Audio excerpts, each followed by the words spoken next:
Hello, and welcome to the Rogue Hunters podcast, episode 48. I think we're pulling in pretty close to a year anniversary for this, which is kind of crazy to think about. I actually just got a notification on Twitter today that was like, welcome for your year anniversary. And I was like, holy shit, it's been that long. Damn. But I am joined here this week with the same trio as always. I've got Brian. What up? And the Waves. I was about to drink some Coke, but I was gonna wait for you. You're about to do some Coke, dude. This is a children's show. Come on, drink some Coke. You can drink it now. Is that like an elevated form of the liquid cocaine? Yeah, that's crazy, man. Holy, I need shit. some of that. Yeah, where you get that at? Send me a link later. You go to the store and they sell them usually. Like, there's like a 2-liter of them, or you can also get 2 liters. Yeah. Damn. Yo, what? Yo, your state be wild and right. But everything's bigger in Texas. That's what they say. But I am the Snickle, as always, the perpetual host, as Wave says. And we've got a good week this week because we're going to be talking about my favorite franchise ever multiple times. It's going to be great. We've got a new Marvel game and then Nintendo's online expansion, which I think that expansion was something that came out a while ago, but it's been getting just pulled through the trash recently because yikes. No bueno. But any articles or anything that we discuss will be linked in the description below, along with all of our socials and stuff like that. And if there's any topics or anything that you want us to discuss on upcoming podcasts, you can leave them in the comments below or tweet at us or anything like that, and we will add it as like a user submission. So anyway, with all of that being said, let's talk about the age-old question, what we've been playing this week. And it sounds like before we started the podcast, we had some good conversation. Sounds like it's been a pretty eventful week. So I'm gonna let Waves go first this time. Oh, fuck. I haven't gone first in a while. You did forget something very important to us, Nickel. What's that? Happy Halloween. Oh, yes. The funny thing, I was thinking about that yesterday. I was like, I should definitely say like happy, because we are recording this on Halloween, but it'll obviously come out after. But yeah, we hope everyone has a happy Halloween. I'm bad with shit like that, man. I'm so bad with like birthdays and holidays and shit. I'm so bad. And it's crazy because all our birthdays are so close to each other, so it's kind of hard to forget when our birthdays are. Well, yeah, it's like birthday month, kind of. Well, 2 Almost, months. yeah. Well, like 3 weeks apart altogether. But I'm so bad with birth. I'll literally wake up and be like, oh shit, it's my birthday today. Like, I don't even remember my own birthday sometimes, so it's kind of crazy. But yeah, happy Halloween. Hope you got all your candy, and maybe they put something in your candy. I don't know. You guys ever see those memes when they're like, watch out, parents, people might be putting marijuana in your candy, your kid's candy? It's like, bro, who's wasting money on that? Like, who the hell's gonna waste money on that? It reminds me of those like meme videos from like last year with the masks or whatever. And people are like, look what they're putting in your masks, and then like they cut it open, they pull out like a whole ass Glock from inside the mask. Yeah, I remember because it started small, and they were like, look what's in your mask, and it was like they put like an SD card or something to make it look like it was like a chip that they were tracing you, and I'm like, what? And then they started pulling like guns and shit out. I'm like, what are you guys really falling for this? Like, these masks cost like a nickel. Like, they're not putting a microchip in there, my dude. Like, calm down. Calm it down. The coolest thing I got for Halloween, I think it was last year, I took my niece and nephew, and one house I was going to, the fucking people were handing out like little shooters of fucking liquor to adults. Oh my, that's actually kind of funny. Man, I stopped at that place like 4 times. I was fucking ready. That's actually hilarious because those aren't actually that expensive. So that's kind of funny. They said, here you go. Here's some shit because you got to walk your little shitter kid around. Hell yeah. They're like, I was like, what you got? They're like, we got Jack. I'm like, oh, cool. Thank you. I was like, I'll be back 4 more times. You'll see me again. Trust me. Expect me more. They're like, haven't we seen you before? Yes. No. And like, okay, hand me another one. Thanks. These are not the droids you are looking for.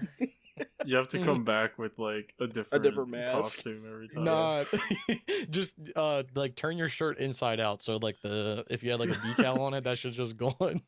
Weren't you here before? Nah. Nah. I heard you're giving out whiskey though. I heard from the people down the street. I didn't experience it on my own, if that's what you're asking. But yeah, I never gotta like deal with any like trick or treaters or anything. Dude, no, nobody shows up around my place. I've been here 5-6 years. I had my whole time period being here. I've seen 3 trick or treaters. My whole like time here. I've lived here 24 years, and I've never seen one trick or treater in my area. Damn. They come around here, but we were talking about it tonight. Just like the weirdest things that people handed out for like at houses one time, because someone was saying like, oh, we got apples one time, and I was like, that's kind of stupid. And I was like, I remember this lady like the street behind us one year gave out snack packs. I was like, bro, give me the whole thing. Like, right? I'll take a snack pack. Come on now. Snack packs, you're the coolest. Yeah, that's what I want. I'll take a free. I mean, don't get me wrong. I like some good candy, but I'll take a snack pack. I always hated when people gave out like the weirdest candy. Like they gave out like dollar store candy, like no name brand candy, and it's like no one is gonna eat this. Like, why did you even waste money? Like, could have at least gone and got like a family pack or something of like Snickers, or even if they're like the little bite-sized ones, at least it's something that people are gonna eat. The one dude I'm training at work, he's like on Friday before he left, he's like, dude, I'm so excited for Monday. I'm like, he's like, I'm going to the store, I'm buying so much fucking candy. Hell yeah. There's 2 times you mass buy candy. One is Halloween. Exactly. Waves got it. Halloween and Valentine's Day. Right after them. Those are the best times to mass buy candy because, bro, all the Valentine's Day candy on sale. Like, all the heart-shaped candy on sale. Like, best time to pick it up. I told him if he brings the Reese's peanut butter cups, I'm stealing them out of his fucking drawer. My girlfriend had like, I went to her house on Friday. She had Reese's peanut butter cups. When I left, there were no longer Reese's peanut butter cups. Did you eat them all, Waves? Yeah. That's my boy. Yeah, you can't leave those fucking things around. Matter of fact, I got some behind me. I might have to go. Get you better them have soon. enough for the class. Nah, I got the big you gotta cups. share with the class. I got the big cups, so only enough for me. You know. Oh, man, see, this is why nobody plays games with you. You're stingy. What?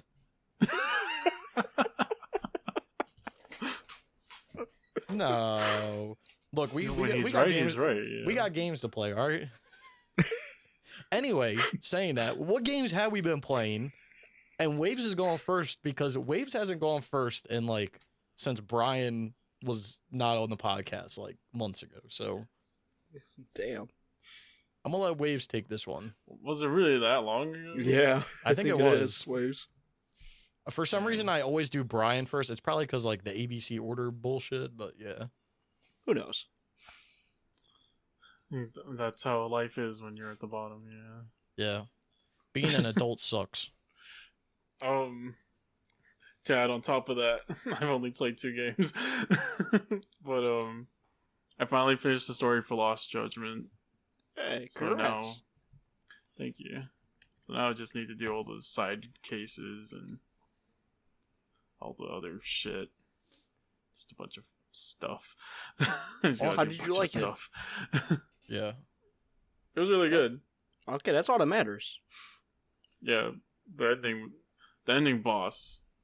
The music for the ending boss, let me tell you. That shit was good. Ooh. Was it? I love when that there's shit good music. was dank. Everyone should play Judgment and Lost Judgment, especially since it looks like we won't be getting another Judgment game. So Rip. After like a dragon. Rip. Well, the nice thing about Judgment and Lost Judgment is that they're they're still in the same universe, right? Mm-hmm. But it's not like you really need to know any prior knowledge of the Yakuza series. So nice. It's very much set with its own characters and everything. Mm-hmm. Then I played Castlevania Requiem, Wait, Symphony of the Night. wait. Before you go on to that, Lost Judgment. Like, so how long does the story take? And then compared to, I'm assuming you have to get the 100% for the game for the platinum. Yeah. Like what would be what do you think your average would be for story time to 100% completion? My times for the story are kind of mixed up. I think normally it probably would take you like 30 hours to just beat the story. Okay. I want to say the 100% is going to be over 100. But I didn't beat the story until like 50 something hours, and that's just because life. Yeah. I forget to turn off my PS5 sometimes. So No, so my times are kind of mixed up. That happened with a game I played this week. My in-game timer said something, and then I went on to, you can go on to like, I think like Exophase has like track time playing games roughly, and it was like way different, and I was like, yeah, I'd be sitting in the pause menu a lot. Like, I don't do anything, but yeah, I feel it. Sometimes like in between work I'll play like for lunch or whatever, or if I get any breaks. But then you just keep it on for the rest of the day. Yeah, and then I just forget to turn it off. Yeah, I feel it. It says I've played. It says I've finished at like 50 hours, but probably like 10 or 15 hours of those I wasn't actually playing. Yeah. So I feel it. But it's a good game. Everyone should try it. Please buy it so I can get another Judgment game. Please help me out. Please help me out. The other game is Castlevania Symphony of the Night, which is on sale right now. I don't know if it will be on sale once the podcast is actually uploaded. But you should also buy that because I need more Castlevania in my life. Is that one more true to like the original like 2D? Because I know that there was like Castlevania, like, wasn't it like Castlevania 1 and 2 on the PS3 that were, they like switched it to like hack and slash kind of? Yeah, Lords of Shadow 1 and 2. Yeah, Lords of hack and Shadow. Slash. Yeah, that's one. Requiem is it's a remaster. Oh, okay. Not even really a remaster, but it's basically just Symphony of the Night on the PS1 and Rondo of Blood, which I believe was a Super Nintendo game, which only came out in Japan back then. Okay. But that's pretty cool. So yeah, those are, I think Rondo of Blood is more of the very classic Castlevania, where it's like an action side scroller with levels and everything. Symphony of the Night was the first one that was like a Metroidvania, so nice. But yeah, Symphony of the Night's good. Rondo of Blood's good. Everybody buy it. They just came out with, what's it called? The Castlevania Advanced Collection. Did they? Yeah, I think. Yeah. Like last week or 2 weeks ago? I think last week. Yeah. I bought that because a bunch of other great Castlevania games. I think they're mostly Metroidvania ones. Has Aria of Sorrow in it, so that's a good one. So I'm looking through because that was like a franchise I always wanted to do. And I especially wanted to play like Lords of Shadow because they're like hack and slash. I love hack and slash games, which is funny. I've never played DMC, so you should kinda, play DMC. Kind of fucking stupid of me to say that, but no, I love hack and slash games, so I always intended to play Lords of Shadow 1 and 2, and they kind of got up there in price recently because they're on the PS3.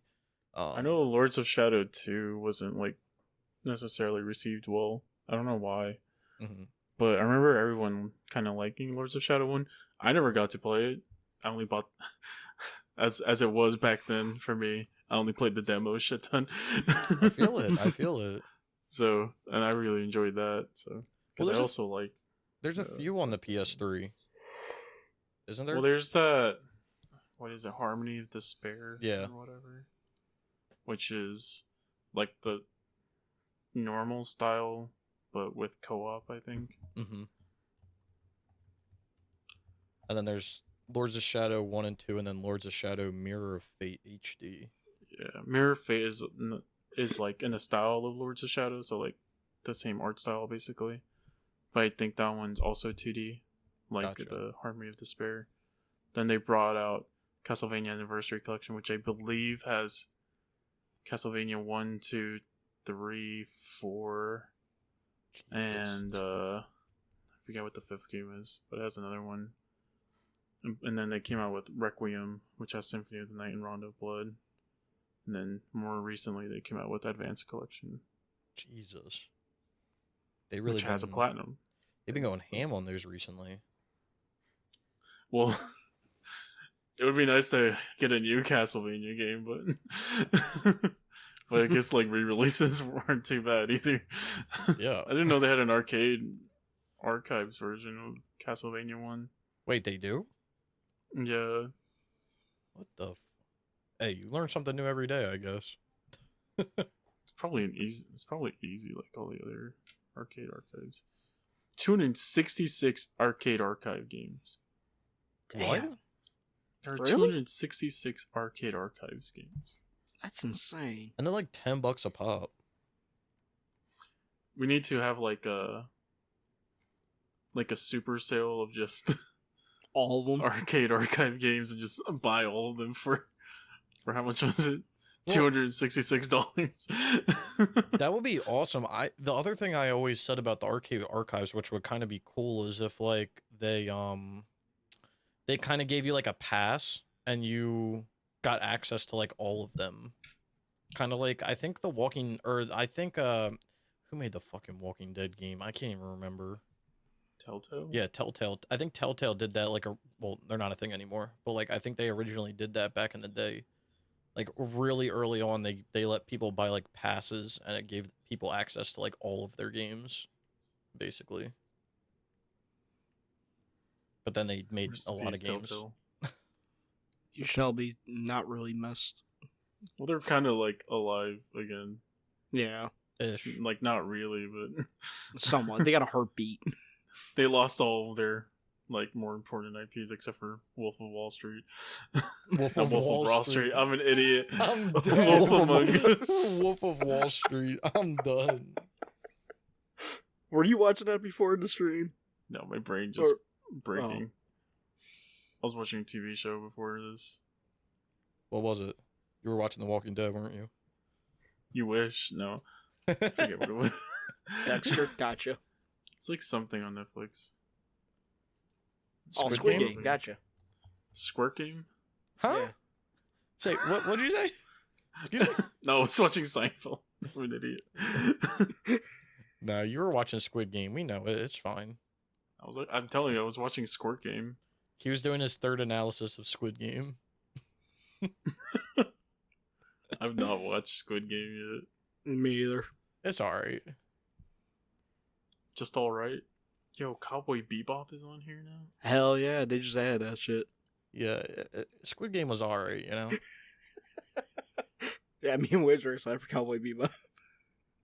Yo, I'm gonna watch Cowboy Bebop after. Dude, that shit was I finishes. remember watching that on Toonami back in the day.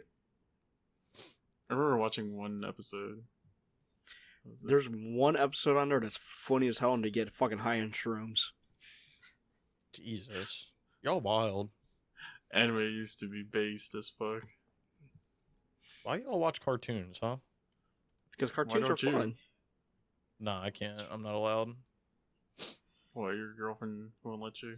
Against my religion. Oh, I feel it. Some Lords of Shadow 1 and 2 have DLC, yeah. Yeah, they do. Yeah. I think they're like $20 a pop or something. I'm surprised they've never, like, remastered those. Yeah, that's kind of for shocking the actually. PS4. I mean, I don't know. If you said the second one wasn't received well, then it would make sense why they wouldn't. But if, like, Prototype 1 and 2 can get, like, remastered.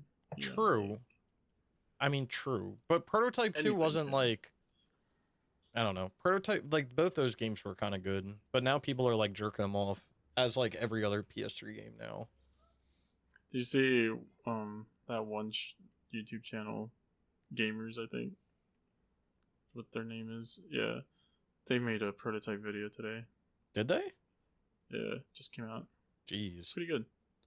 Yeah, they always make good like documentary kind of videos, but I feel like every like franchise that was just on the PS3, like people are starting to like jerk off, and I'm like, bro, what? I've always wanted a new prototype game. I mean, it's like a cool concept for sure. It's a cool game. Yeah, that too. Full of cool people.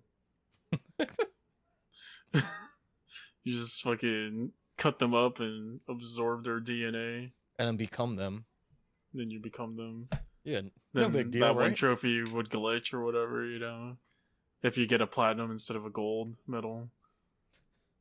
Oh, you know, just That's what it was, stuff. right? Like, if you got a platinum medal, it would like glitch the trophy for getting gold medals on every single one. Was that the first one? Yeah, the first one. I don't know. I know the first one had like, I think the first one was difficult because the challenges were difficult. I didn't know it like glitched. I think that was the first one. So would it glitch like in a bad way where you wouldn't be able to get the shit, or? Yeah, you unless you had like a save before you did that one, Okay. you'd have to start the game over again. Damn. I mean, I would believe it. Let me see, trophy glitch. I would definitely I believe swear it. it was prototype one. Oh yeah, so if you obtain platinum medal scores in all the events before you unlock the AU trophy, which is for getting all the gold medals, it does not pop. Damn, Waze knows more than everybody. Right? My man, big brained. I think the other like annoying one in this one was, did you have to beat the game without like absorbing another person or something like that? The first one? Well, Yeah. complete the game while consuming 10 civilians or fewer. Yeah, But that- 10 civilians or fewer. But that's the game, bro. What? What you mean? And I complete the yeah, story here it mode in is. any difficulty without dying. I mean, anything else? That's what people will do for trophies, I guess. Gotta do it for the trophy. Hell yeah. It is possible due to a glitch to miss out on the PT trophy, just for getting the platinum medal in all events. But thankfully, it's easy to avoid. The glitch occurs if you obtain platinum medal scores in all of the events before you unlock the AU trophy. To avoid this, and make sure you get the platinum trophy, simply make sure that you have at least one event that you have not obtained a platinum level score on before you unlock AU. As long as you have at least one event that stays at gold when the game gives you the option to go for platinum scores, you will not have any problems. Okay, so you just have to at least keep one of them at gold. Oh, that's easy then. Yeah. Prototype was one of those games, I don't know if you guys remember, back when you could like sort your trophy list alphabetically, that it always showed up at the top because they put brackets around it. Yeah. I remember Oh, that. for real? On the PS3, yeah. Damn. It was always like a bracket, prototype, bracket. I always remember Prototype when it came out. They talk about this in the gamers video, but it's like the one thing I always remember, and it never made sense to me. What? Was they would always pit that game against Infamous, Yep. and I never understood why. Like, I kind of get it because they're both superhero quote games, and they're both like set in like not New York, but definitely New York. Yeah.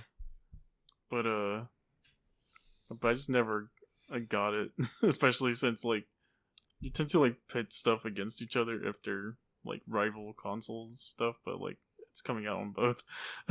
Yeah, So what's Prototype the was like point? coming out on like just the Xbox. It would make sense. Well, I remember people. I do remember that being an argument and people being like, "Well, you can't play Infamous on the Xbox. You know, you have this Prototype game." And I'm like, "Bro, what? I don't think that's how it works." But you know, do it up. do what you got to do, I guess. I guess in the end, not prototype. I guess in the infamous one. Yeah, because it made it to the PS5 or PS4. Because they got more than 2 games, so it made it to the PS4, and it's going to be on the PS5 eventually. Yeah. hopefully. I can't wait for a PS5. Well, there's been that big rumor that that's getting a new one, so Yeah, there's Along with always Sly. big rumors. There's always always gotta big have hope, rumors, Waves. you know. They said that Blue Point was making that Metal Gear game. I mean, it's still coming, you know? It's in the pipeline. Not by Blue Point. It's in the pipeline. It's coming, but not by Blue Point. oh well. So they're half off. Who cares? It'd be what it be. All right, Waves. Well, is that all you've been? Is that all you played this week? Sadly. Well, I mean, it's progress. You at least beat the story and Lost Judgment, so Oh, yeah. I mean, it's something. Something is better than nothing. Exactly. That was my motto in college. Bare minimum. Now look at me. Tired all the time. Tired all the time. Tired 24/7. That's how it be. At least you made it past level 1 in life, Waves. Now you're on level 2. That's All true. downhill from here. At least you're not begging for money on the internet. Not yet, at least. I'd rather do that. Would you? You play video games all day and then you get to complain about people not giving you more money. I'd rather have that life. I don't know, you know, like No. What, you wouldn't want to play games all day? I mean, I yeah, would, but I And don't then wanna beg complain for my about getting money and then people give you more money when you're complaining? I mean, like, I'm not saying no, but like, I wouldn't want to. I would play games for a living, but I would not want to be begging people to give me money.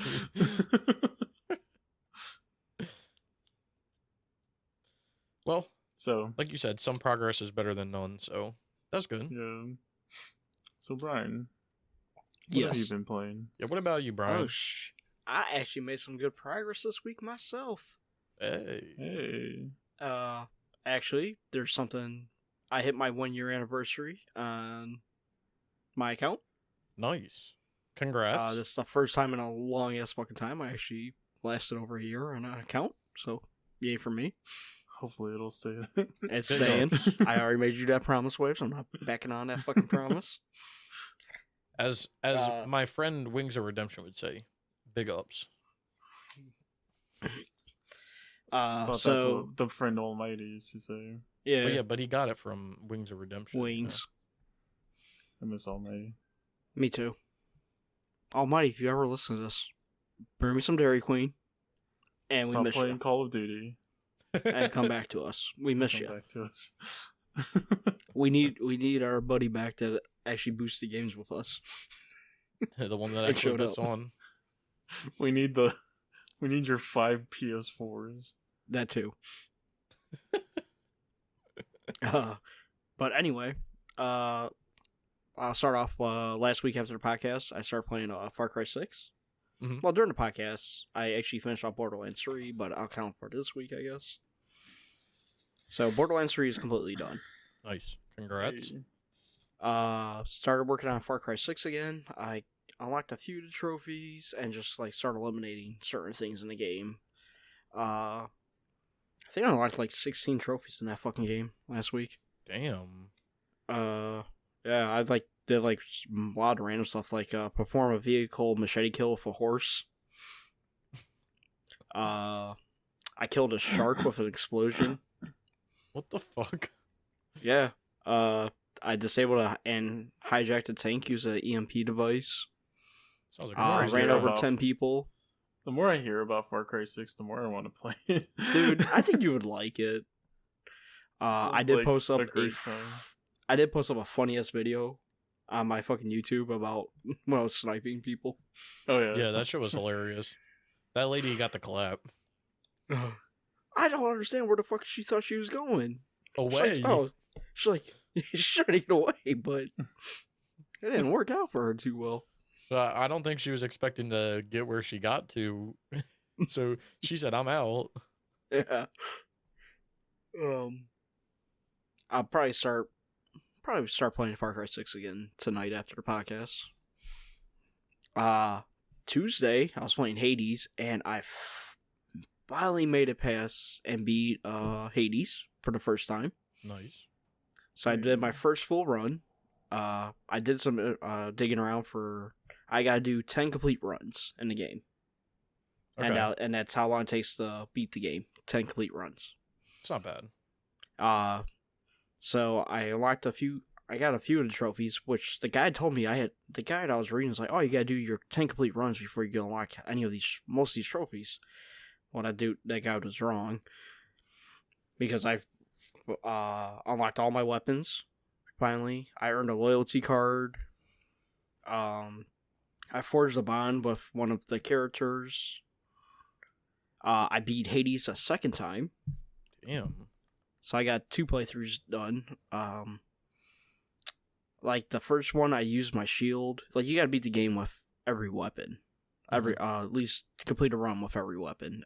So I beat it with the shield and a fist. Okay. Which wasn't too... The fist was kind of nice. Now I got a gun I can use as one of the weapons. So I'm slowly making really good progress in this game. I think I'm about to hit that point where every time I play it, I'm just going to start unlocking more and more of the game. Yeah. All right, so I have a question, because didn't Hades win, like, music for the Game Awards? Didn't it win, like, the music award or something? Oh, yeah. Do you think that it deserves that? Yes. Okay. The music fits it very well, especially, like, in the battles and all that. So, I really like it. Okay. Yeah, because I remember when we were doing the Game Awards last year, we were talking about it, and we were just like, none of us have played this game, so, like, we don't really know if this is true or not. Yeah, and I believe it won Best Indie Game as well last year. Okay, which makes sense. It deserved it. It deserves it, not gonna lie. That's good to hear. All right, nice. So, I made some really good progress in Hades. Wednesday, I played a little bit of Death Stranding. I got a little bit further in the game, but I was tired. Went to bed. Woke up, didn't feel like playing games. So, Death Stranding didn't get as far as I liked. Which is understandable. I feel like that game is like a hit or miss. I like the game, but when I'm not in the mood to play games, I don't want to play a game, so...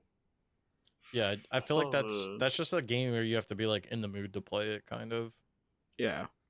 I saw the director's cut, like, down to, like, $40 at, like, Walmart yesterday. Oh, damn. Damn, was it? Yeah, I was surprised. That is actually, like, really surprising. I mean, yeah. I was gonna say it may not be, but yeah. With how the price of PS5 games recently. That makes sense. Like, it just came out, so...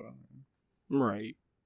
Yeah, but the thing about, like, the director's cut, even for, like, Ghost of Tsushima, like, I feel like they could have easily just done it as, like, a patch. I mean, that's every DLC. Yeah. Right.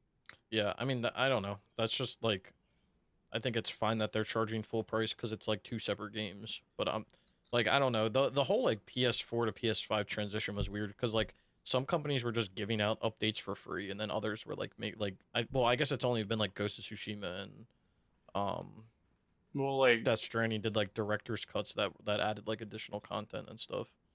There's some updates that were for free, like Ghost of Tsushima on the PS4. If you play it on the PS5, you can put it on 60 FPS mode. Well, yeah. Right, and then...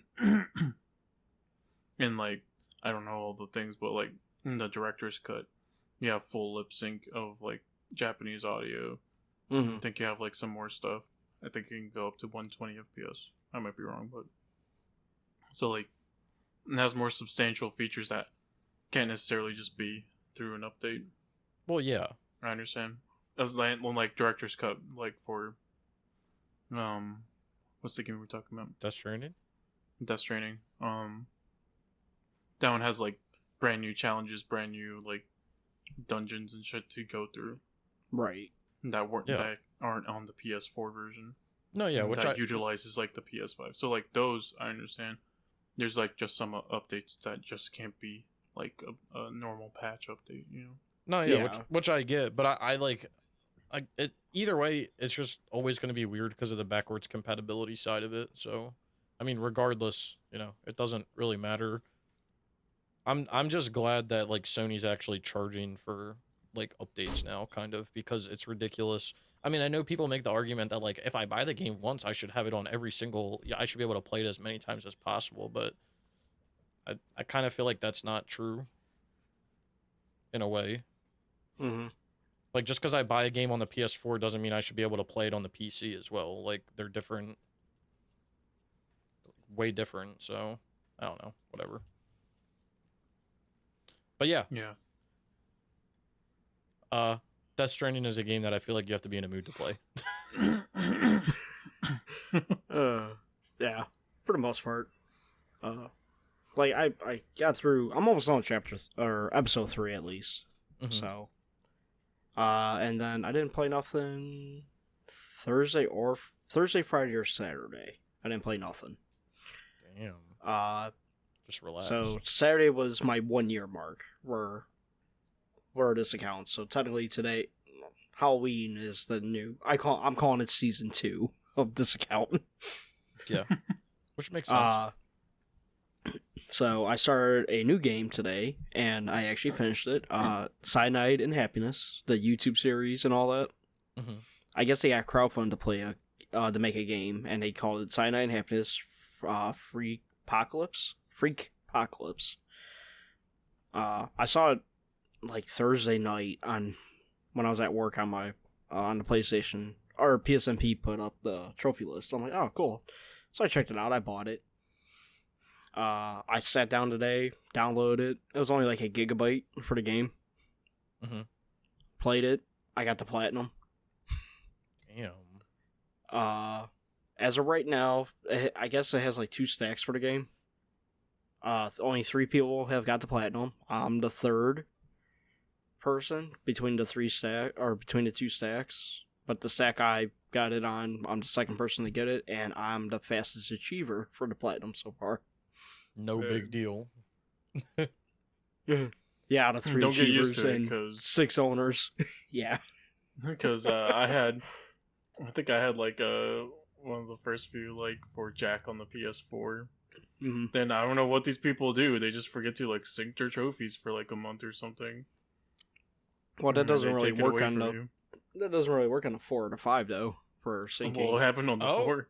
It happened to me too, because I got back in the day, I got Mud Runner. I was like the first one to get Mud Runner done. I'm gonna go check on it. I was like the first one. I was like all hype about it and everything, and then like someone else beat me, and then someone else beat me. Like not like fastest achiever, like first achiever, and now like I don't even see my name on the like the first page of people who wait. What the fuck? I'm not on the second one. Like how? Yeah, see, that happened to me with Jack on the PS4. Oh, that's weird.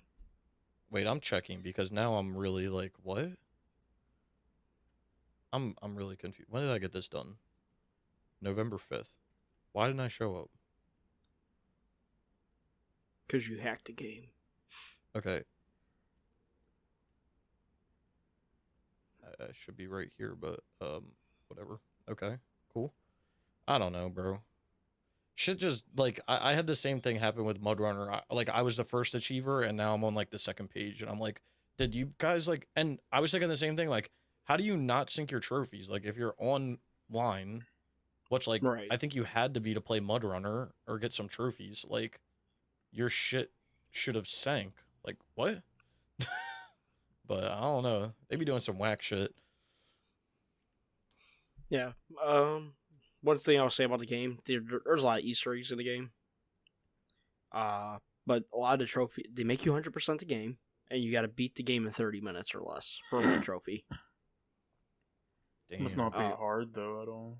No, you can fly through it. It's easy, but they make you collect everything in the game for the platinum. You got to beat. You got to ask everybody to prom, which could be missable if you don't do it right. All the clothing items, and then all the got 'em jokes you gotta collect. Oh, But some of the trophies are funny as shit. Like, you gotta find every Jesus. So you gotta find, like, the 4 pictures of Jesus. Since it was a Kickstarter, game, they put lockers in the game with everybody who donated for the game. damn. And they put their screen names in the game, so you gotta open up every Kickstarter backer locker in the school, and you get a trophy for that. That's pretty cool. The very first trophy is called Participation Award. Here you go. You deserve it. Everyone deserves it. Damn, they just give it to you for like loading the game up? No, it's for beating the tutorial. Oh, okay. Hurt Me More, catch Mr. Murphy in his S&M outfit. Remain completely nude for 30 or completely nude for at least 10 minutes. Huh?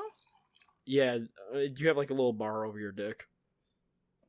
I'm about to say. But if you don't, but once you unlock, it's like a costume for the game, you know. Mm-hmm.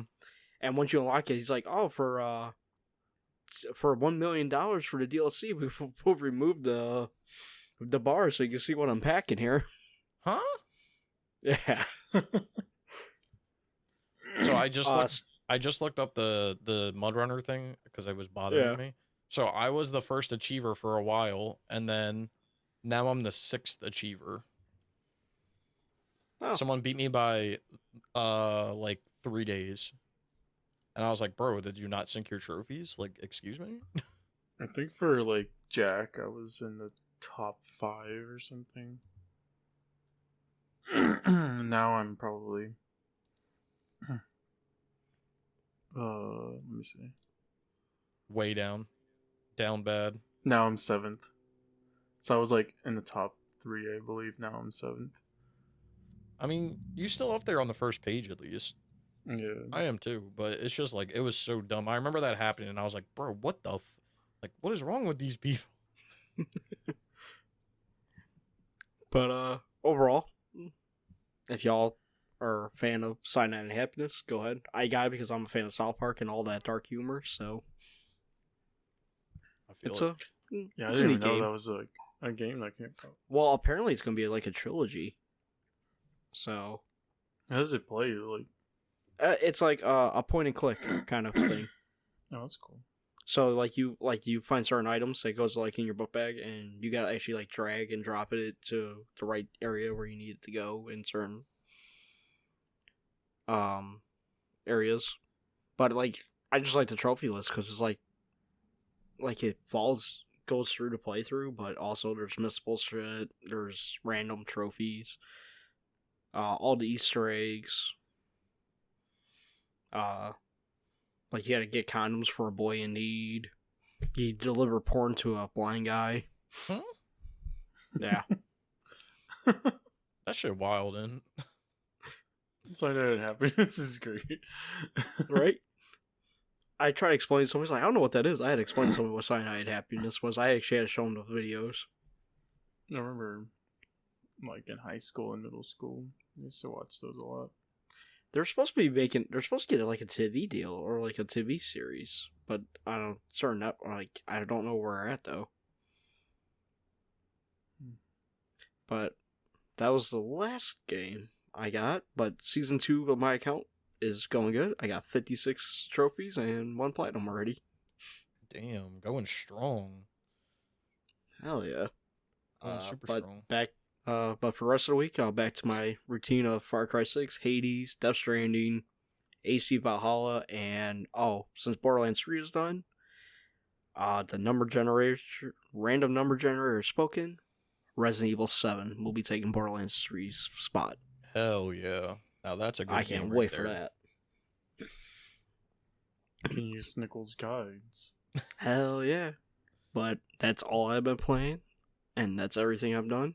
And the big question is now, Snickle, what have you been playing? Surprisingly, kind of a lot. Holy shit. Yeah. That's shocking. So last Monday, I believe it was Monday. I finished up AF Kane and got done all the multiplayer for Killzone Mercenary. Oh shit, nice. So I finished that up. all I had to do was AFK the 100 rounds. It wasn't anything too crazy.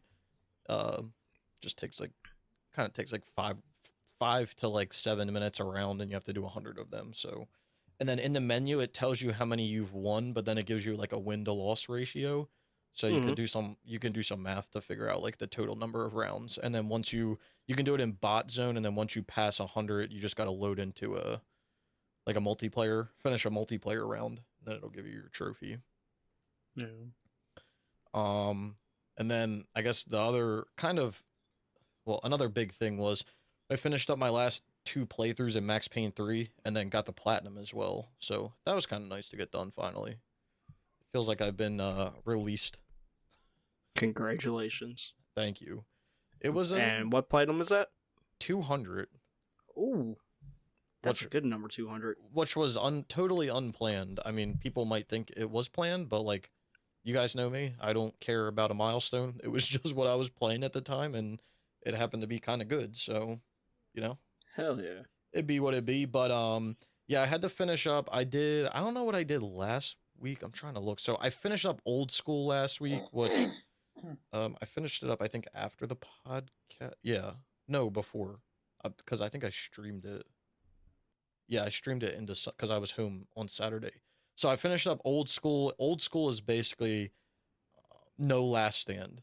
So when you die, which kind of sucks. But I think the game is probably on like the medium difficulty. I don't know, whatever.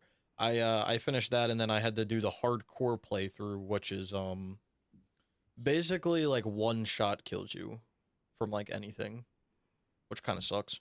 But I will say the one thing I like about the game is it makes you play it like many different ways, which I mentioned in like my platinum video. Like when you play it on hardcore, you have to play it very like strategically, and you have to like take cover and like not be an idiot. But then when you play like New York Minute, you have to be an idiot and run through the levels, because if you don't beat it within the time limit, like game over.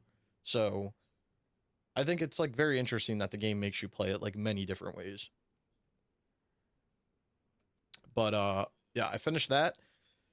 And then I streamed Grand Theft Auto 5 on the PS3, got the last trophy that I basically needed for the single player, which was the Kiflam trophy, which is the what do they call it? The Epsilon program, which is like based off of Scientology. So that was kind of funny. I got that done, and I'm basically done that game, other than we have to finish up the heist DLC, which hopefully we'll do this weekend, since it seems like the weekends are going to be, Friday night is going to be like the only night we can play. Probably have to get in touch with Leon, but that's what it's seeming like. Wait, only Friday we'll be able to? I think so. Like that's what that's the vibe he kind of gave me, but I'll message him and see if they have like different availability this week. Yeah, I don't know if I'll be able to this Friday, because I know you can't do Saturday, so I don't know. I'll have to message him and figure out. But we only have to do 3 more heists to be like done, the random heists, and then Waves and I can just farm out the rest of the stuff. So we only have to do 3 more heists with 4 people, and then we're basically done. Which I'm hoping we can do in like one night, because one of the heists is doing the prison break one again, which hopefully we can do fast, because it'll be the 3rd time we've done it. It will be for you. For me? Yeah, it'll be for your 25% trophy. But wait, I mean, well, we still have to do the finale once for Leon, but it's just the finale. And then he'll get his 25%, and then we got to do it another time for you to get your 25%, and then we got to do a series funding, and then Pacific Standard, like just one time in general, and then we're done with four players. But I mean, I want to get that game done, but we still have like a month and a half, so I'm not like sweating it, but I don't want to wait till the last second. But yeah, this Friday for me, I don't know if I'll be able to. I mean, I'll talk with Leon. I'll see if they have any openings on like any other day this week during the night, and see what's going on. Because for our night, it's actually their day, so it should work. But I don't know. I'll have to ask him. But I'm basically done GTA 5 until we finish up the heist stuff, because I've done all the single player, and then I'll get the platinum in that. And then in the middle of the week, after I finished up GTA, I started up the final DLC that's out right now in Assassin's Creed Valhalla, which was the Siege of Paris. So I started That's that the on last one, right? Like that's the As of right only now. one. As of right now, yeah, it's the last one. I don't know if it'll be the last one, like forever. I thought don't this know. was like the last one for forever, I don't know. wasn't it? They update shit. I don't know what they do. They put out the. I'm pretty sure they put out the one where you can like do the tours or something. They didn't add trophies to it, but they did for like. Didn't they do it for like Origins or something? The Yeah, they Discovery put I out. think tour. it was just The Origins got Origins. the trophies. Odyssey didn't. Yeah, and now Valhalla didn't because I think they put the Discovery tour out in Valhalla. Yeah, Which Discovery Tour is usually the last thing they add. is kind of stupid. I don't know why they didn't add trophies, but whatever. So I finished that DLC up. I mean, I'm kind of hoping it's the last one. I still have the game downloaded just in case it isn't, but like it was all right to go back to. It was short, the map's small. So it's not too bad. But I finished that up. Excellent. And then recently, ever since I finished that up, I think I started on Thursday. I don't know. Actually, it would have been the day I got those. So it was on. Yeah, it was basically like Thursday night. I started up the Ghost of Tsushima DLC, the Iki Island DLC. I started that on Friday, but Thursday night I did the new Legends trophies, which are tied to the rivals matches. Okay. Which were stupid easy, right? Yeah, they're really like easy. So the one to like win a rivals match, you don't even have to play against anyone. You can just play against nobody and get it. Yep. You can just like start a round up as like not matchmaking, and it's kind of funny. And then the only one that I found to be a pain Wait, really? waves, yeah, you can like do that now. You don't even have to play against anybody. Oh wow. And then you just like take your time. The only thing that sucks is there's a trophy for summoning 5 shades in a rivals match. You can't do that when you play against nobody because you can't like you can't summon a shade unless the other shade is killed. So you actually have to play against someone. So then I had to like quick search and I just kept summoning like the 5 shade, like the small one. And I was like, dude, the guy I'm playing with is probably pissed off because like I'm literally doing nothing. Like I'm killing these things, grabbing this shit, putting it in, and just I keep summoning the most useless fucking thing over and over again.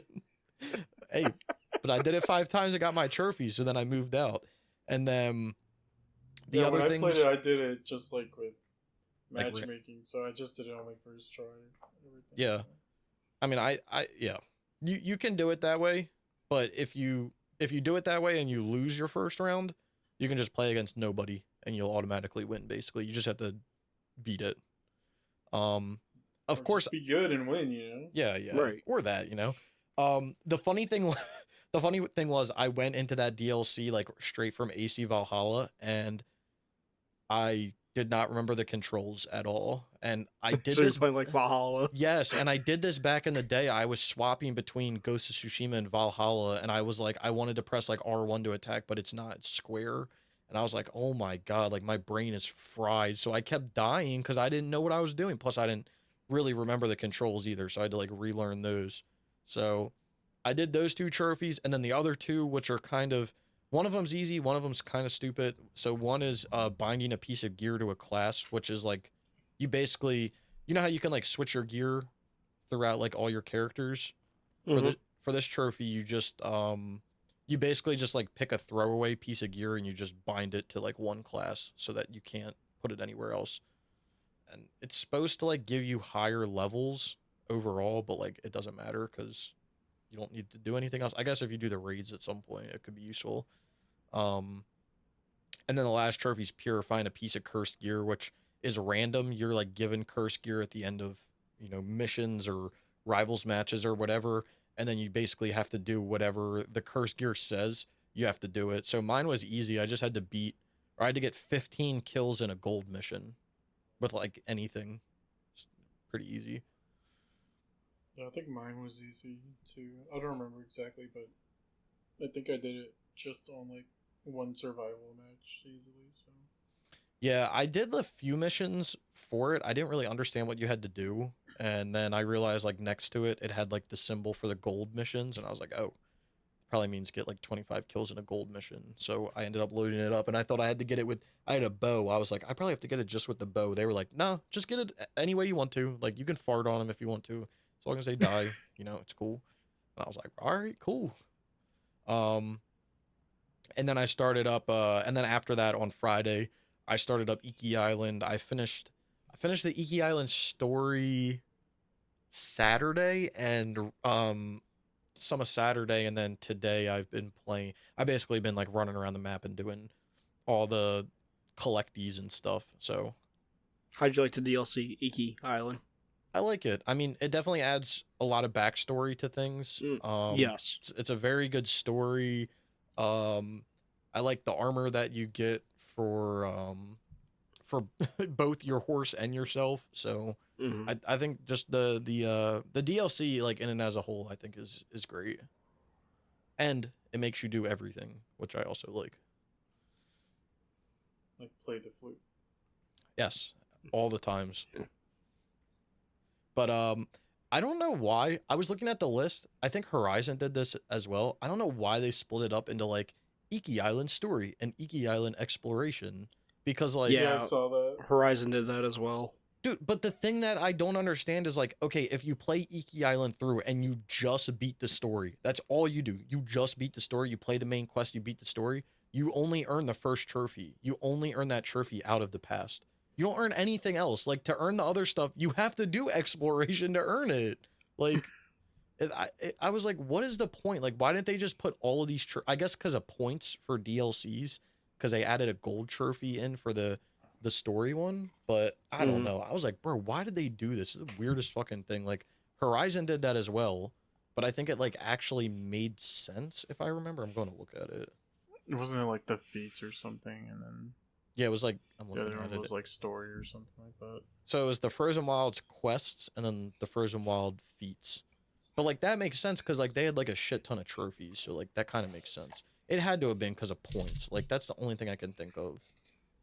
I feel like that's what it has to be, but I don't know. They're probably just stupid. I mean, I don't care. They could have added 5 DLCs for Iki Island, like as long as it's trophies, it'd be what it be. But I just thought it was interesting because, like, if you just beat the story, you don't earn all those trophies. Like, if you go look at my list right now, I've done almost everything around the map other than a few things, like the archery challenges and stuff. And like, I don't have the story completed. So it's like, bro, what? Excuse me? Is it just as easy as like a normal game? Yeah, the exploration and stuff is nice. I mean, the only thing, the one thing I've realized, which like kind of sucks, but I understand why they did it, but like it kind of sucks, is like you want to find the forts before you do anything, because like when you find all the forts, it like defogs the whole map, which like I don't understand necessarily why they did it with the forts, but I guess it's better than climbing like a tower and doing a sync. So like I don't know, like I it's a give or take for me, but I was like, bro, I don't really understand why we're using forts as like a way of defogging the map. And then once you find, I think I'm trying to look, I think there's 4 of them. One, just like 2, I don't know. Once you find them all, it defogs the whole map though. Just like Far Cry. Yeah. I don't know. So if you're going to play it, I mean, I guess it's with the base game. I think the base game does it the same way. You have to, when you find all the forts, it just defogs everything and shows every activity. You should definitely do the forts. But it's got some different little mini games and stuff that you can do around the map, like the animal sanctuaries to like play the flute. It still has like all the other stuff like bamboo challenges, lighthouses. Did you pet a monkey? I did. I actually have That's monkey all I armor. Need to know. That lets you like parry more than one person or whatever. Yeah, the monkey armor is crazy. I actually really like it. But yeah, you can upgrade it. Let me look at the upgrades because I actually have it pulled up right now. You can upgrade it to be oh shoot. So I have upgrade 3, but you can do upgrade 4. So upgrade or 5. It's so you can regular parry is disabled, but perfect parry becomes a chain of 3 attacks, and perfect dodge becomes an attack that blinds enemies. All resolve gains are increased by a colossal amount, and perfect parry and perfect dodge windows are increased by a massive amount. So, kind of cool. Sounds like it just makes the game easier. Well, basically. As long as you can, parry, you'll be good. But yeah, that's all I've been playing. It kind of sounds like a lot, but I was actually surprised how fast the Valhalla DLC went, considering how the base game is. I was expecting to spend like 20 or 30 hours in the DLC. I probably spent like 10 to 15. It's not bad at all. Yeah, No. not bad at all. The only thing I will say is they drug the quests out yet again, like they always do, and it just becomes like fetch quests. It's just so annoying. Like, you're given a task, and then you go to like talk to that person, and they're like, "Ooh, I'm not gonna help you until you go clean all the shit up in the backyard." And then you got to go do that, and then you got to come back, and they're like, "Well, maybe I'll help you out if you do this." And it's like, bro, what? Like, come on now, just get on with this story. We already know where it's going. Nowhere. Yeah. Oh, and by the way, no modern day story, so that's kind of cool. Like, no tie to anything. Modern day is just in the garbage can. Damn. It's alright. Modern day is barely even imported in the new stuff anyways. Yeah, which is like depressing, but whatever. And then when they brought back the modern day, it was Layla, so... Yeah, which she was okay in Origins, but then it just went downhill from there.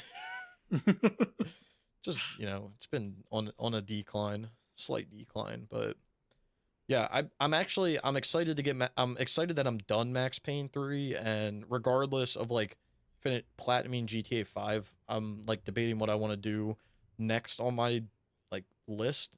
I definitely want to get into my ABC back order for my PS3 or backlog, but Brian and I talked about doing my first PS5 platinum, which will be Raiders Republic. Very interesting. It's gonna be what's that game? Hooker with a gun or whatever. No, hell no.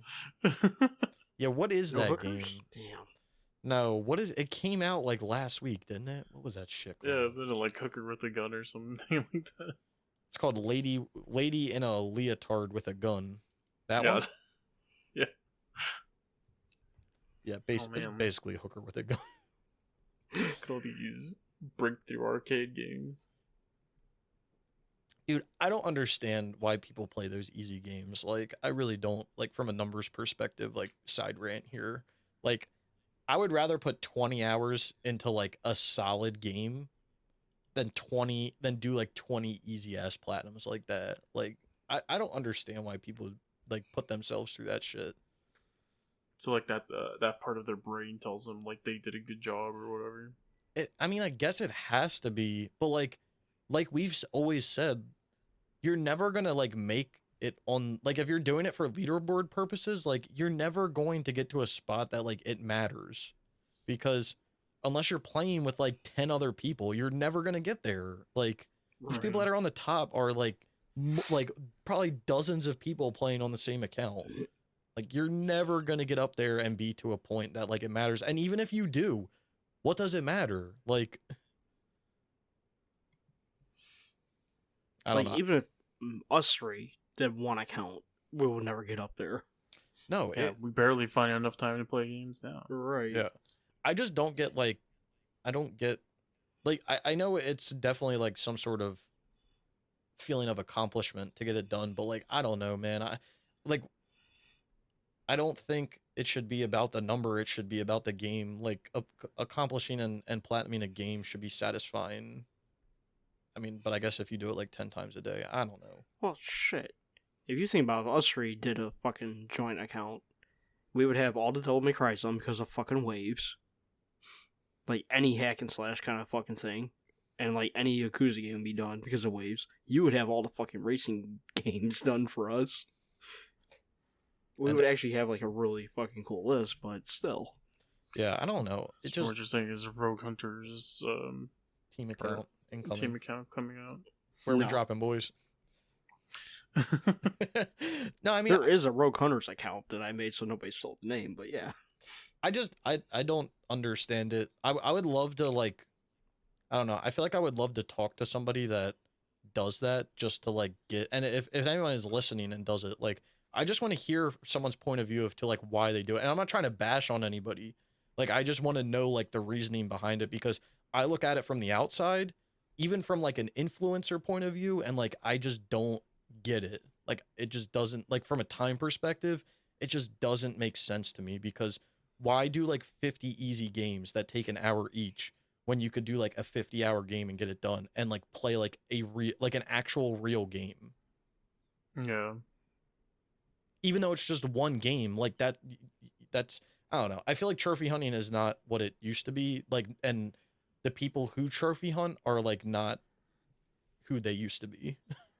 Because, like, we've always talked about how we got into it. Like, we got into it because we liked completing games, not like a number reason. Like, we wanted to do everything a game had to offer, even before trophies were a thing. So they were just like an addition. So I don't know. I guess it's just like a new wave of trophy hunting, where trophy hunting isn't about actually, like, completing stuff. It's just about the number. I would assume that's the reasoning behind it, but I have no idea. I feel like that's what has to be it, right?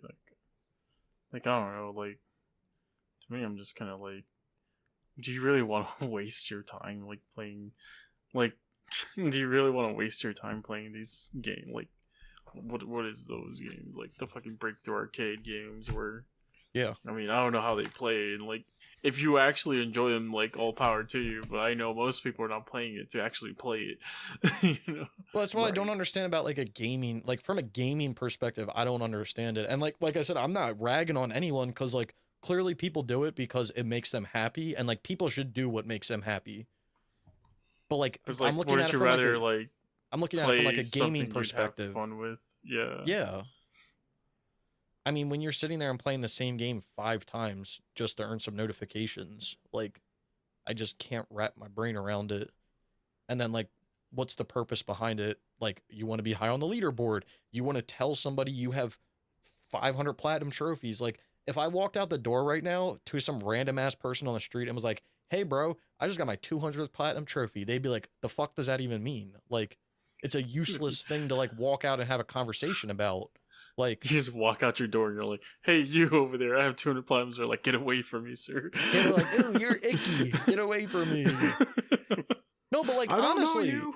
like, I like, they wouldn't. But, like, if you walked outside and you were like, "Yo," like, even if you didn't, like, even if you went to, like, a GameStop or, like, anywhere, and you were like, "Oh man, I just played the new Yakuza game. That shit," or I just finished Lost Judgment. Like, you could actually have a conversation about that, rather than like, Yeah. "Yo, bro, I just got my 800th platinum trophy, and all I do is play these, these breakthrough arcade games. Like, this shit's crazy." And it's like, is it though? Is it really? But again, like I said, it clearly gives some sort of feeling of, like, accomplishment and stuff, and it makes the people who do it, it clearly makes them happy. So, like, more power to you. Play the games you want to play, how you want to play. But my brain can't wrap itself around the concept. Probably because I'm stupid. I'd rather you play real games. You don't want me My to thing. start playing easy games? I just want you to play a game that has, like, actual gameplay. Is all, you know. Yeah. No, I feel you. The reason why I can't justify it for myself as well, not only, like, I can't understand it, but, like, I have hundreds of games in my backlog. Like, games that will take, like, minimum 50 hours to platinum. Like, I have Yeah. so many games that, like, I only have so much time. And I don't want to put time into those easy ass games because I have so many other things that I want to do. And from, like, a YouTube perspective, who wants to watch me getting a platinum trophy on an easy ass game? Like, that's not entertaining. So, whatever. Nickel, I watch you play Assassin's Creed every year. Yeah, Right? it's fun, isn't it? Sure. We'll go with that. It's an easy platinum, is what it is. I mean, any platinum is easy if you think about it. Oh, here he goes again, making excuses. I was trying to be philosophical, but it didn't work out. if you think about it in the bigger numbers, any platinum trophy is easy is if you acquire the skill to earn that platinum trophy. Well, shit. I mean, you're not wrong. No, you're not. Like, you guys would no. probably say Gran Turismo 5 is impossible, and I would tell you, no, it's not.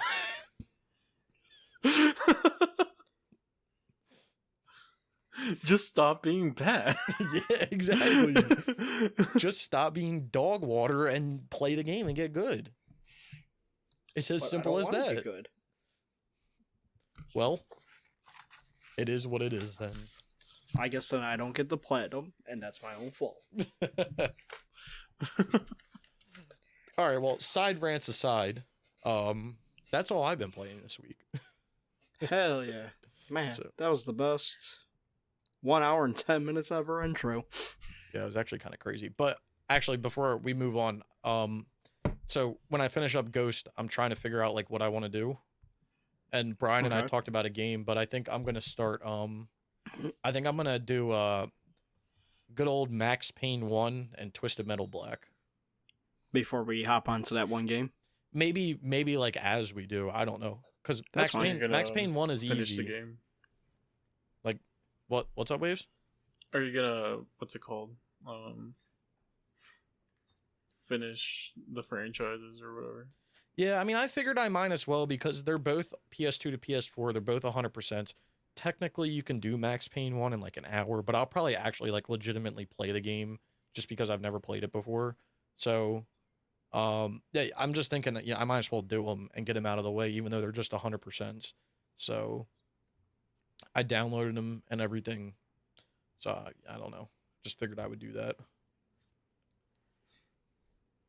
But, and then I'm playing another big game. Big fun game, car game. Is it Car X Drifter, whatever it's called? No, I do need to get back to that though. Funny thing about that, I actually couldn't connect to the servers for that game for some reason. You can? Or can't. I can't. Oh, you can't. Oh, shit. I can't. Someone got like, banned. the servers like show up and like, but like when I go to create a lobby and I press like create, it doesn't do anything. And then when I try to join, it doesn't do anything. So I like emailed them and asked, and they were like, "Oh, that's a common error. You just have to do this, this, and this." And I'm pretty sure one of the things that they recommended me to do was like port forward my router. And I was like, "Yeah, I'll pass on that one." Well, you don't want to get your information stolen. Yeah, I think I'll keep that to myself. I would like to keep that one to myself. Yeah, I don't blame you on that one. Nah, you're just being paranoid, Snickle. Oh, I am. Yeah.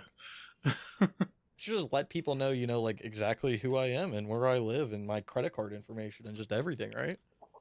What's in that credit card information? Someone already has it out there somewhere. Yeah, me. I mean, someone else probably does. Yeah. Yeah, my girlfriend. You ever buy food? They got it. Fuck, you're right. Man, you're Damn. screwed. Damn it. The bell. They gonna get me good. Man, they're gonna fuck you over more that way than once. Mm-hmm. They're gonna hit your wallet and your stomach. I gotta go to the bell this week. I gotta support their business.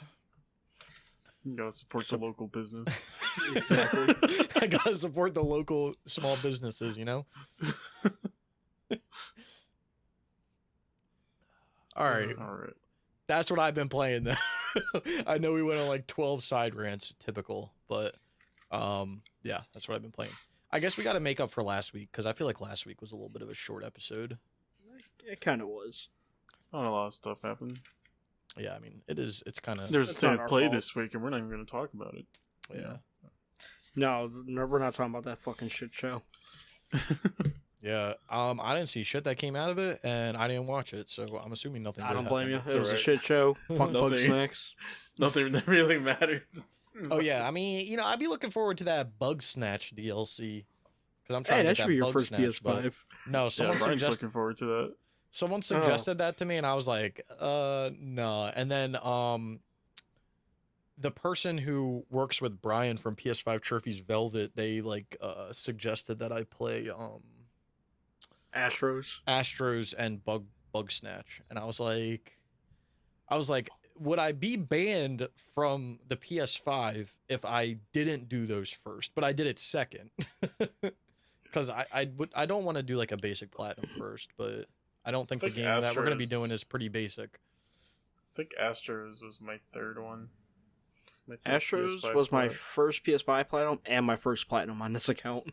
Damn, so you're the basics of it. Hell yeah. Damn, I'm gonna be taking a little step up a little bit.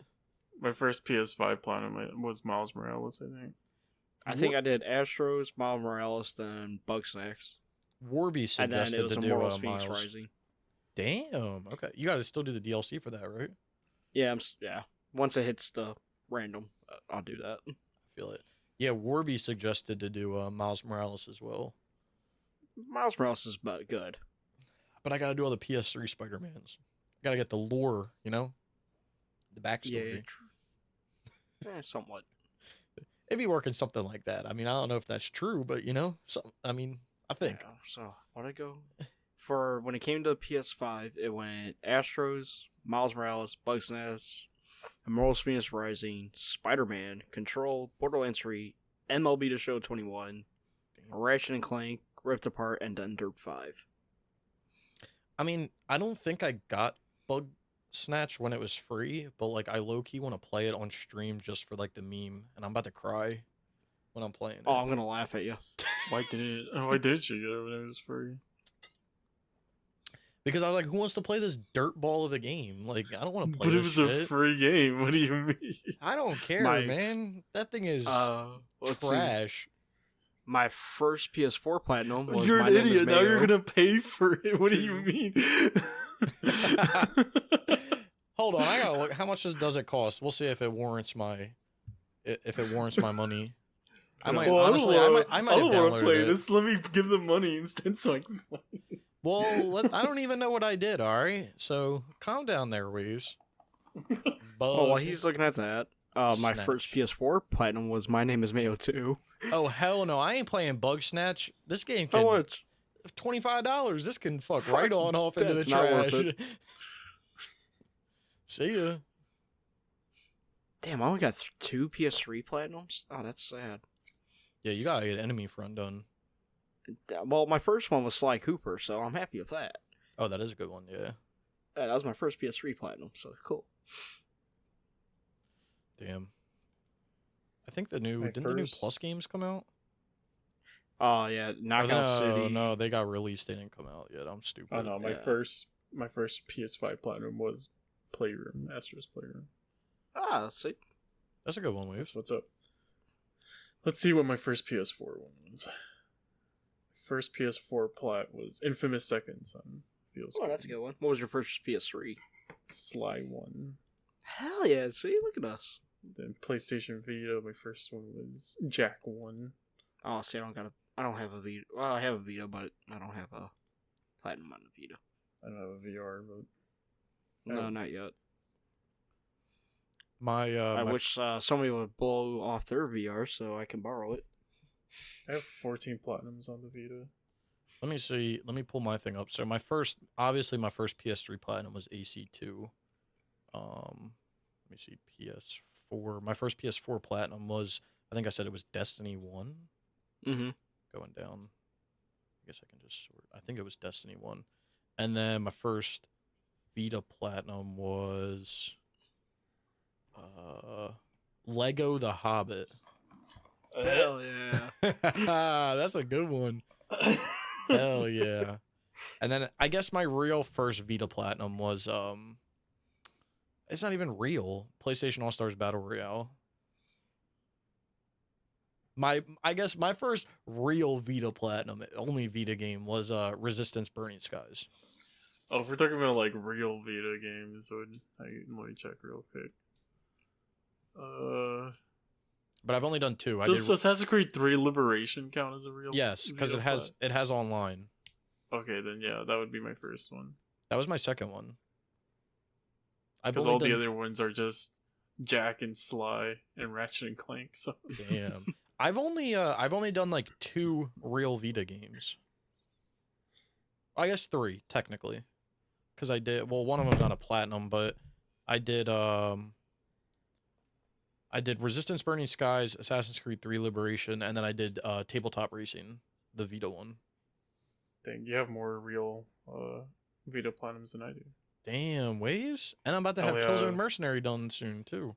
I only have AC3 Liberation and Tearaway. Huh? Wasn't Tearaway on the 4 though?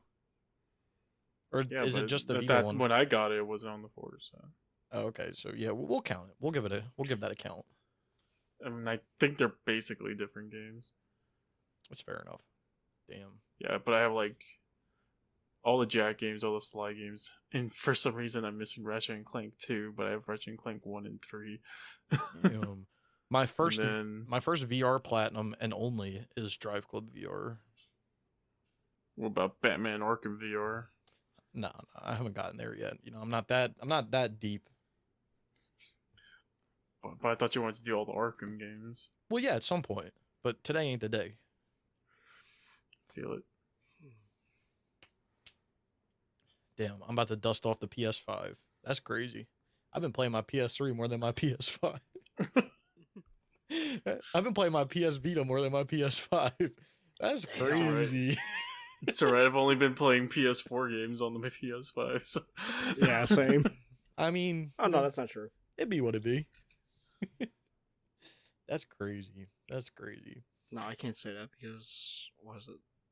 Death Stranding, Hades, Far Cry 6 are all PS5 I've been playing. Yeah, I only have true. like... And AC Ball. Yeah, they are. Yeah, you have been playing the PS5 ones. Yeah, but they're like cross-gen games, so it doesn't really count. Hades isn't. I got to Hades was only PS5, was it? Really? Yeah, it didn't have a PS4 release. It did. Oh yeah, it did. Oh, It I'm did. wrong. Yeah, it did. It's not. I think it's not regioned though. Yeah.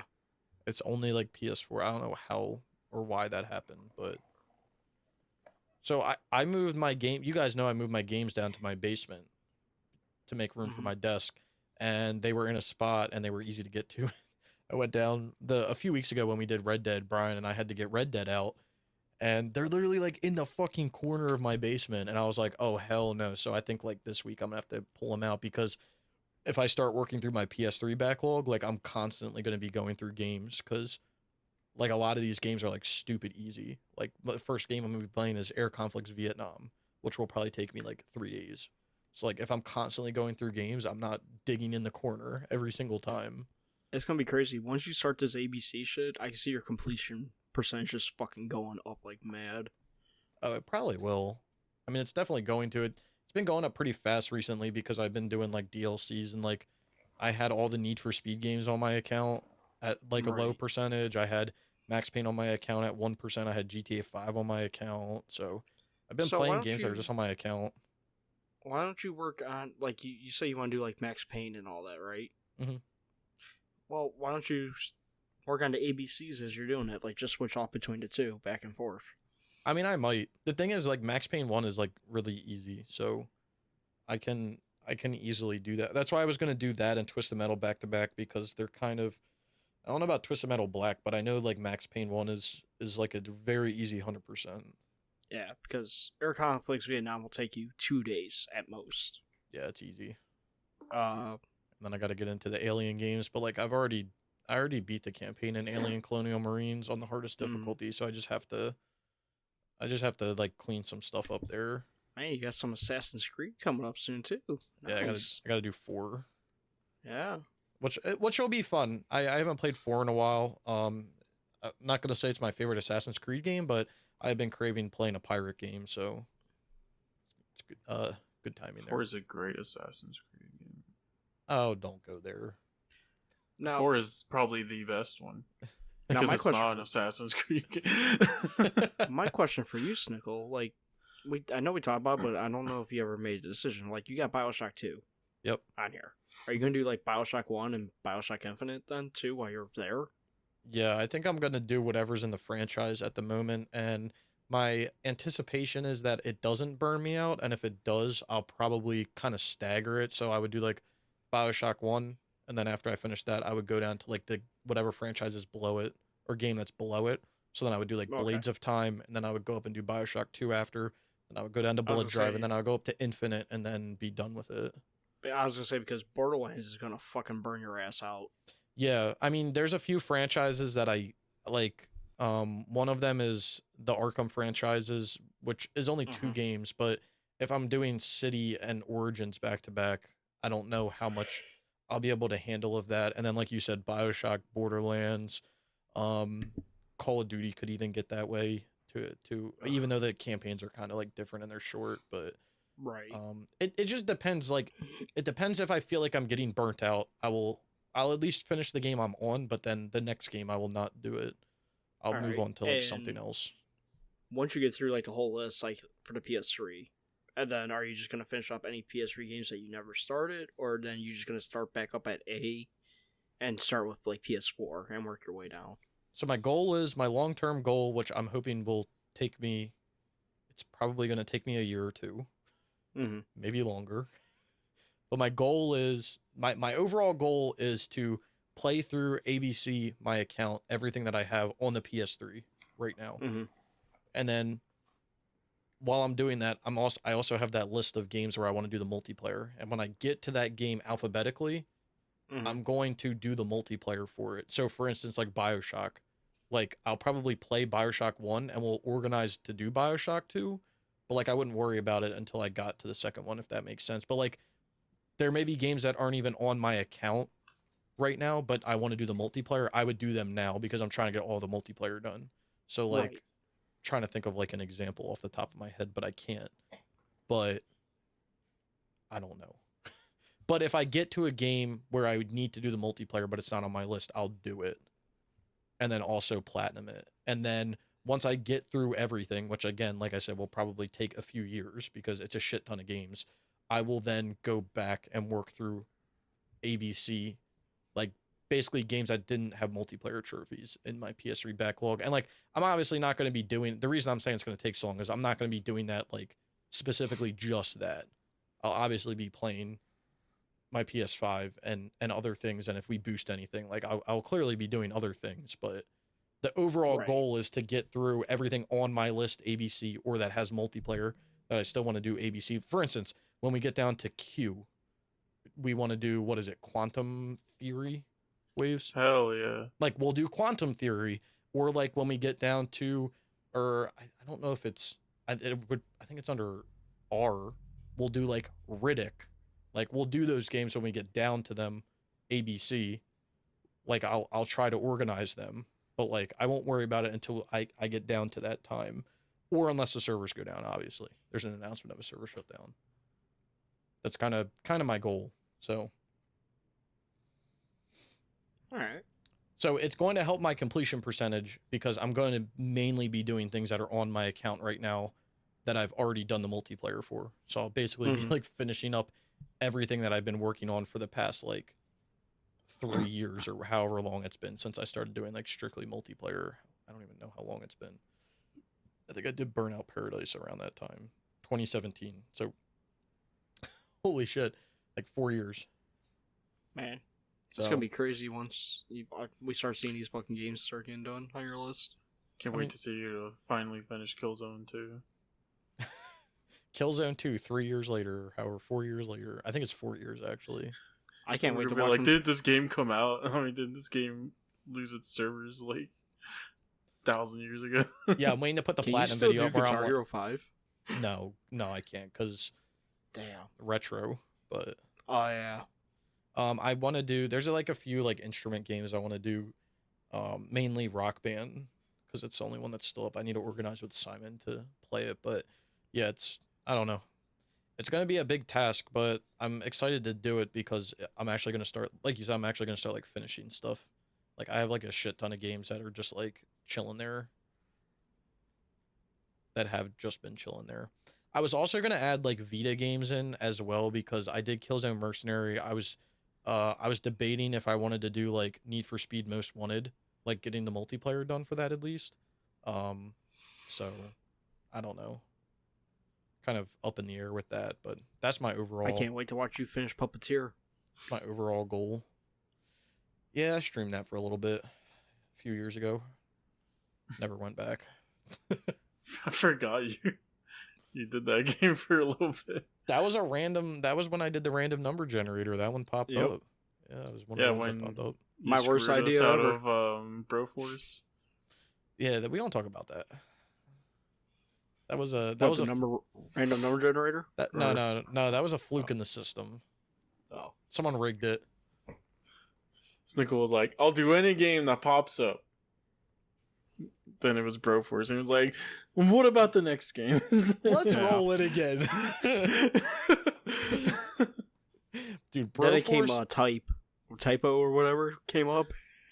Oh, Typo Man, and I was like, "What the hell even is this game?" Like, and then I looked it up, and I was like, "Okay, let's pick a real game." Okay. And Puppeteer came up. Yeah, I would do Broforce, but like, I think you have to play with like, I don't know. I feel like you have to play with, because I think you can play up to 4 people in that game. Well, you don't want to play with your friends? We can. Yeah, you don't know how to ask. No, we can. We can. I just gotta read the guide and see what it's about, because beating it on the hardest difficulty is a 0.5% trophy. So. No, I see how it is. Oh, Yeah, you don't wanna okay. play with us, No, that's you all. can't even do it online anyway. It's single player only. Damn, and each character only has 1 life. That's crazy. It's probably going to be easy. Yeah, I'll pass on that one. Okay, anyway, that's what I've been playing this week. Let's get into my favorite topic ever, which is, actually, before we get into that, I guess there's another topic. Recent games we've picked up. Have you guys picked any games up? Yes. I actually have. Oh, me Would you like to too. go first, Waves? I actually bought it right before this. What is it? All right. So, wait, let me list these by purchase date real quick. I got Terminator Resistance Enhanced Expanded and on the enhanced. PS5. So Okay. the machines are destined to lose, but at what cost, you know? Hell yeah. And then, I don't know if y'all have heard about this game, The Forgotten City. Yes. Oh yeah. Yeah, I got that one also. Okay. Because it looked interesting, and I like history, so Hell yeah. that's what I got. Oh, and I got the charger thingy for the PS5 controllers. Oh, And I the got the stand? Cosmic Red controller. nice. The stand you're talking about? What? The stand for the charger? Is that what you talking about, or The charger, like the dock thing where you like put your controllers on it. and oh yeah, I charges got one for- too. I like it. Yeah. It comes I in only- handy. I only have the dock that holds 1 controller, because I was like, I don't think I need more, because I'll always be using one and then needing to charge one. But I don't just know. realized I have 4 PS5 controllers already. Jesus, Yeah, I have 4 now also. Because I I got got two 2 white ones. when I got No, I 2 got when 3 I white bought ones. it. And I got the What's up? black one. jeez. But you have 2 of the red ones? No, I got 3 of the white ones and 1 of the black ones. Oh, really? I want a red one though. I have 2 of the white ones. I have 1 black one, and then I have 1 red one. Y'all wild, and I These got controllers die fast. I don't know if it's me, but at least my white controllers, I feel like they die really fast. My black I don't know. controller My doesn't black one feel lasted me like 8 hours today. Yeah, my black one like lasts me a while. I haven't used mine yet, so I can't really tell you that one. Can't really give my insight on that one, but I'll let you know in the upcoming weeks. I think they last longer than the PS4 controllers, so I mean, that's fair I enough. mean- But every time I get done like playing every night with my PS4 controller, I just plug it in. So yeah. Everybody, anything lasts longer than the PS4 controller because not everything has fucking a big ass light stuck to it. yeah, big ass LED stuck to it. It's stupid. All right. So is that all you got, Waves? Yep. All right, my Nice. turn then. I picked up DLC for Snickle's first PS5 game that I'll be doing with him, but I won't release what game. I picked up Ukulele and Impossible Lair. Isn't that a 2D platformer? Yeah, I got both of them now. Yeah. I just haven't played them yet. Yeah. Ukulele is one of those games where it came out and people like roasted the shit out of it, but I guarantee you, I mean, it's already started. I guarantee you that shit has a cult following in a few years. Oh yeah. I feel like people just have high expectations, and if the game isn't like most of the people now, if they went back to like the PS2 and played the jank ass games like we played as kids or whatever, they would not survive. Oh no. No. I feel like unless it's like pristine all the time, like fucking I don't know what game, but unless you don't see the same NPC twice or whatever. If you see the same NPC twice or whatever, then you're like, oh, awful game, bad game. Like, whatever. Murder Soul Suspect. Nice. That's a game I have not heard in a while. Isn't it like $1 right now? Yeah, that's why I picked it up. It's only $1. That game is... I remember that game being like... It's so weird how time flies. I remember when that game came out, that used to be called the Trophy Horror game. Right. Yeah, that in like order.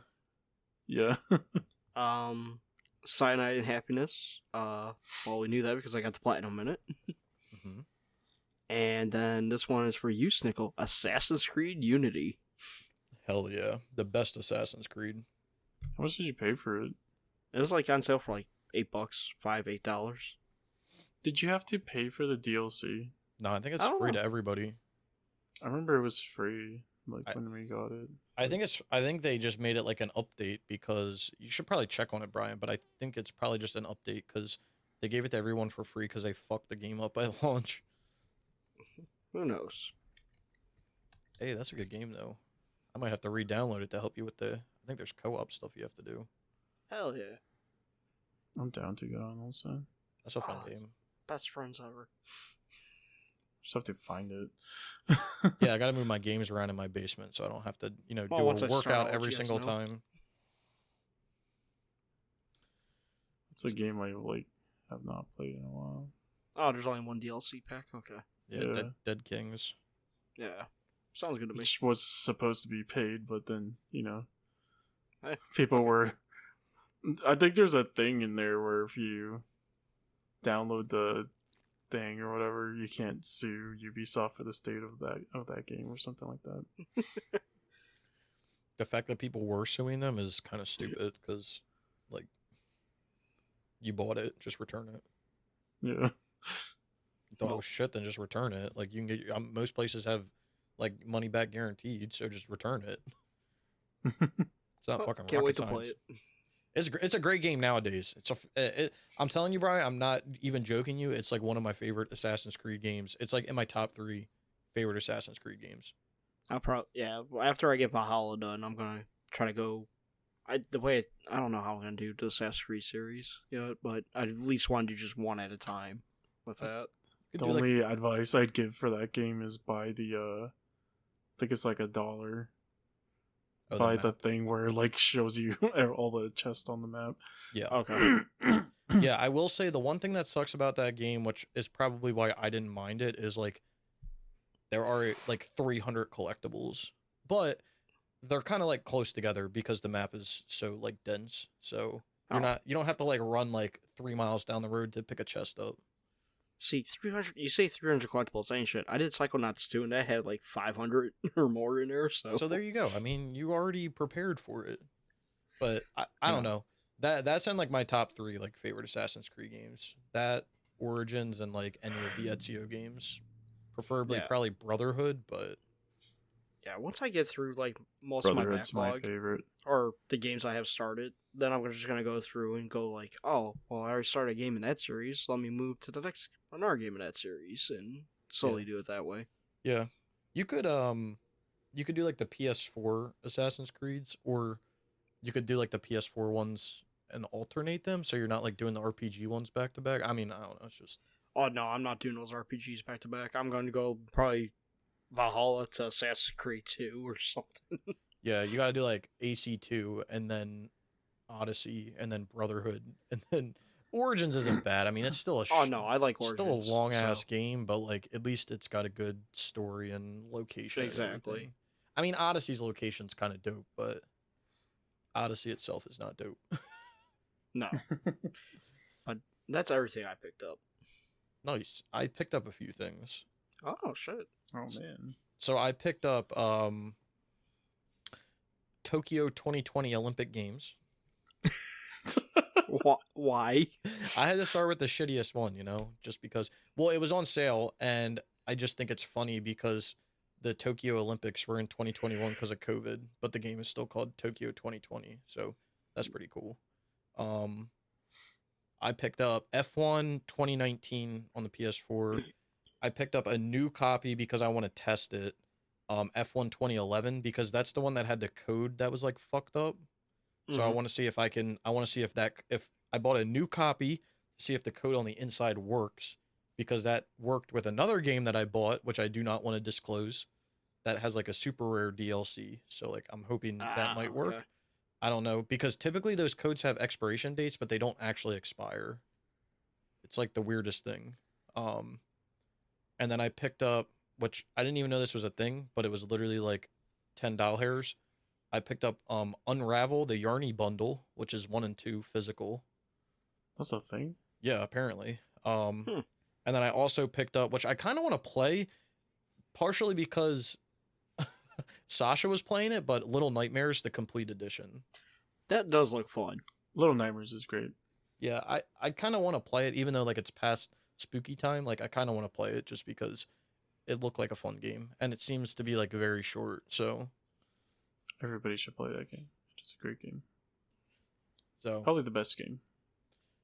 I gotta pick the second one up at some point, but I got the first one. It's the complete edition, got all the DLCs and everything. So that is all I picked up, I think. Yeah.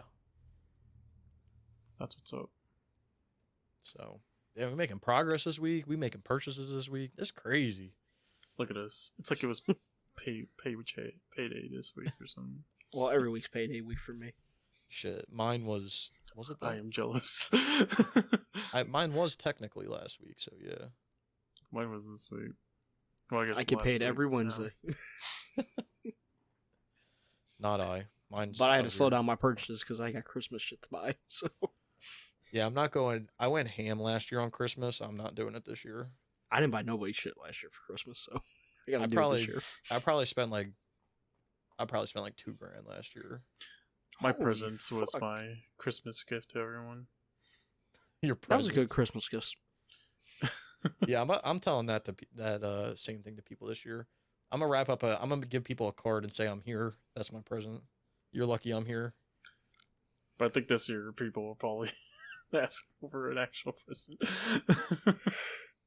Bro, there wasn't a PS5 under the Christmas tree last year, so I'm pissed. All I got was the clap.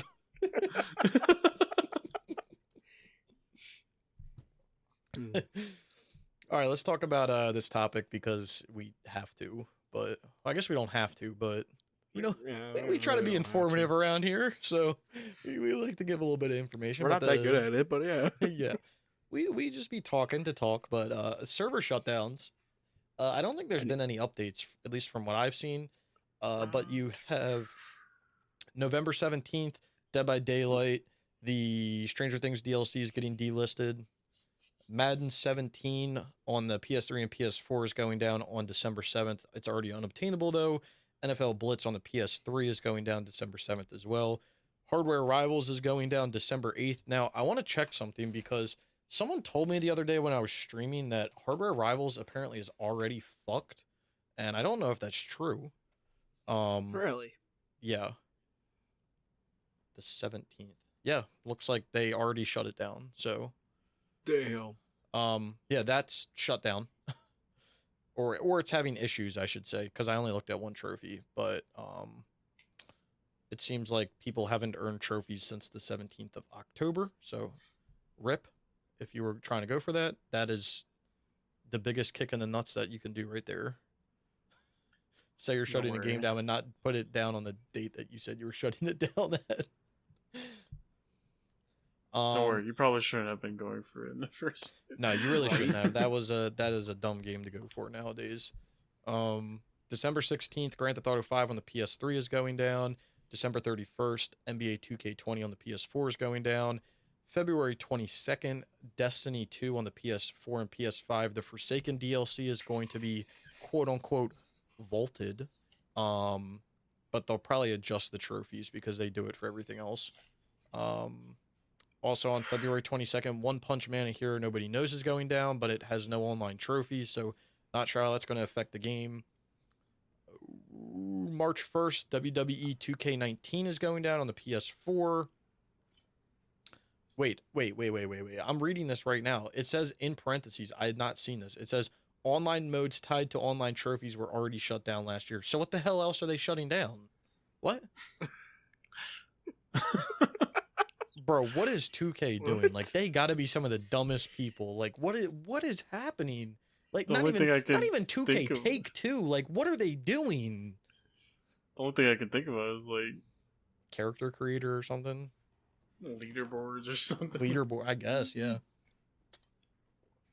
That's a fucking stupid thing. I just saw that for the first time.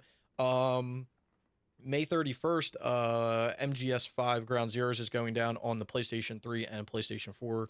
There's no online trophies, but I don't know if it's going to affect anything. Also on May 31st, MGS5 The Phantom Pain is going down on the PS3, and that's it. I'm not even going to say the 2K ones because those are just speculation. And then looking at delistings here, nothing has really changed. Everything's already been delisted, so yeah.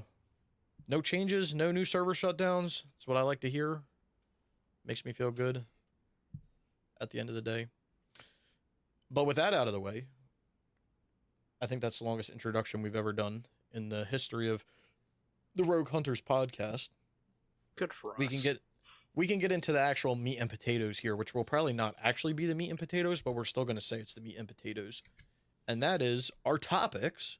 And the first topic we're starting with... and Meatos. What's that? The potato and Meatos. Yeah. This is the potatoes to the meat that we already discussed earlier. So just a little side dish. Or a dessert. I don't know how you want to look at it. You know, whatever y'all eat, apple pie to the meat and potatoes. I do love me some apple pie. I had some tonight. It was slamming. Well, man, I'm jealous. So the first topic we're going to talk about, which I love talking about, if you guys don't already know, but apparently Assassin's Creed Infinity is not going to be free to play. Even though I'm happy to hear that. I am too. Even though the funny thing is, like, this was never officially announced. People were just speculating this the whole time. So, right. Which I know why people were speculating, because Ubisoft said, like, whatever, like, oh, we're going to be focusing on free to play. But I'm pretty sure in their article, we covered it. I'm pretty sure in their article, they said, like, they were going to focus on free to play except for, like, their big name IPs, which, like, makes sense. Why would they make Assassin's Creed free to play, or any, like, Rainbow Six game free to play, or any Tom Clancy game free to play? Like, they wouldn't do that. That doesn't really make sense. Yeah. Because it doesn't make sense. Why would you do that? I mean, they're already making one Tom Clancy game free to play. I just don't think it makes sense. I mean, other than microtransactions, but, like, why would you miss out on selling a game? Yeah, no, I'm kidding. I know why. I don't think you should. I think most games, when you make them free to play, you're mostly fucking yourself. Yeah. Mm-hmm. No, I agree. Because, like, you have to make money somehow. You're a business. So how do you make money on free-to-play games? Microtransactions, which people fucking hate nowadays, but somehow still make companies billions of dollars. So I think it only makes billions of dollars for certain games, right? Like, true. If you're if you're just trying to make a new battle royale, and, like, it's very seldom do you see, like, a new battle royale coming out of fucking nowhere and just absolutely, like, winning, like, everyone's hearts, right? Like, well, it's people are already kind of set. People are kind of already set on what they're gonna play. Yeah. Like, if they're going to play a live service game, they already know what live service game they're gonna play for the rest of their lives, basically. So Yeah, I mean, unless there is, you can shake it up, but I feel like It's that's hard very to do. seldom, It's like very very few times, and it's like whether I've only seen it like a couple of times, and it's because you already had like a name, like Call of Duty Warzone, or like Apex. When Apex came out, it had like the yeah. Titanfall name behind it. Well, so side note, we can get back to the Assassin's Creed thing, but side note, there was a discussion about the new Halo game coming out, and basically all these people that play like Warzone and stuff online, like Doctor Disrespect and like Tim the Tapman and all these people, they were basically saying like the new Halo isn't going to survive like a month after it releases if it doesn't release with a battle royale, and it's like, bro, like not every game needs to have a battle royale mode. Like that doesn't like that isn't necessary in every single game nowadays. Like Yeah, just because Call of Duty rode the dick of Fortnite like doesn't mean that like everybody has to. Like if anything, I think battle royale games are dying, but Oh yeah. there's only a select few amount of people who play them online, like stream them, I should say. And granted, it's probably more than anything else, but I just thought that was the funniest thing. I was like, dude, Halo has never been about battle royale. Like I know Call of Duty has never been about battle royale until whatever Warzone came out, or I don't even know what the first one that did it. Or it was COD 4 did it with Blackout, I think, or Black Ops 4, Black right? Ops 4. Yeah, Like that was the first one that did it, but but like it didn't really get big until Warzone yeah. with Modern So Warfare. I don't know. I thought that was funny side note. But anyway, I back to the don't think Assassin's. like What's up? I don't think Halo's gameplay like can work in a battle royale situation because I feel like it's very much like who taps whose head first or whatever.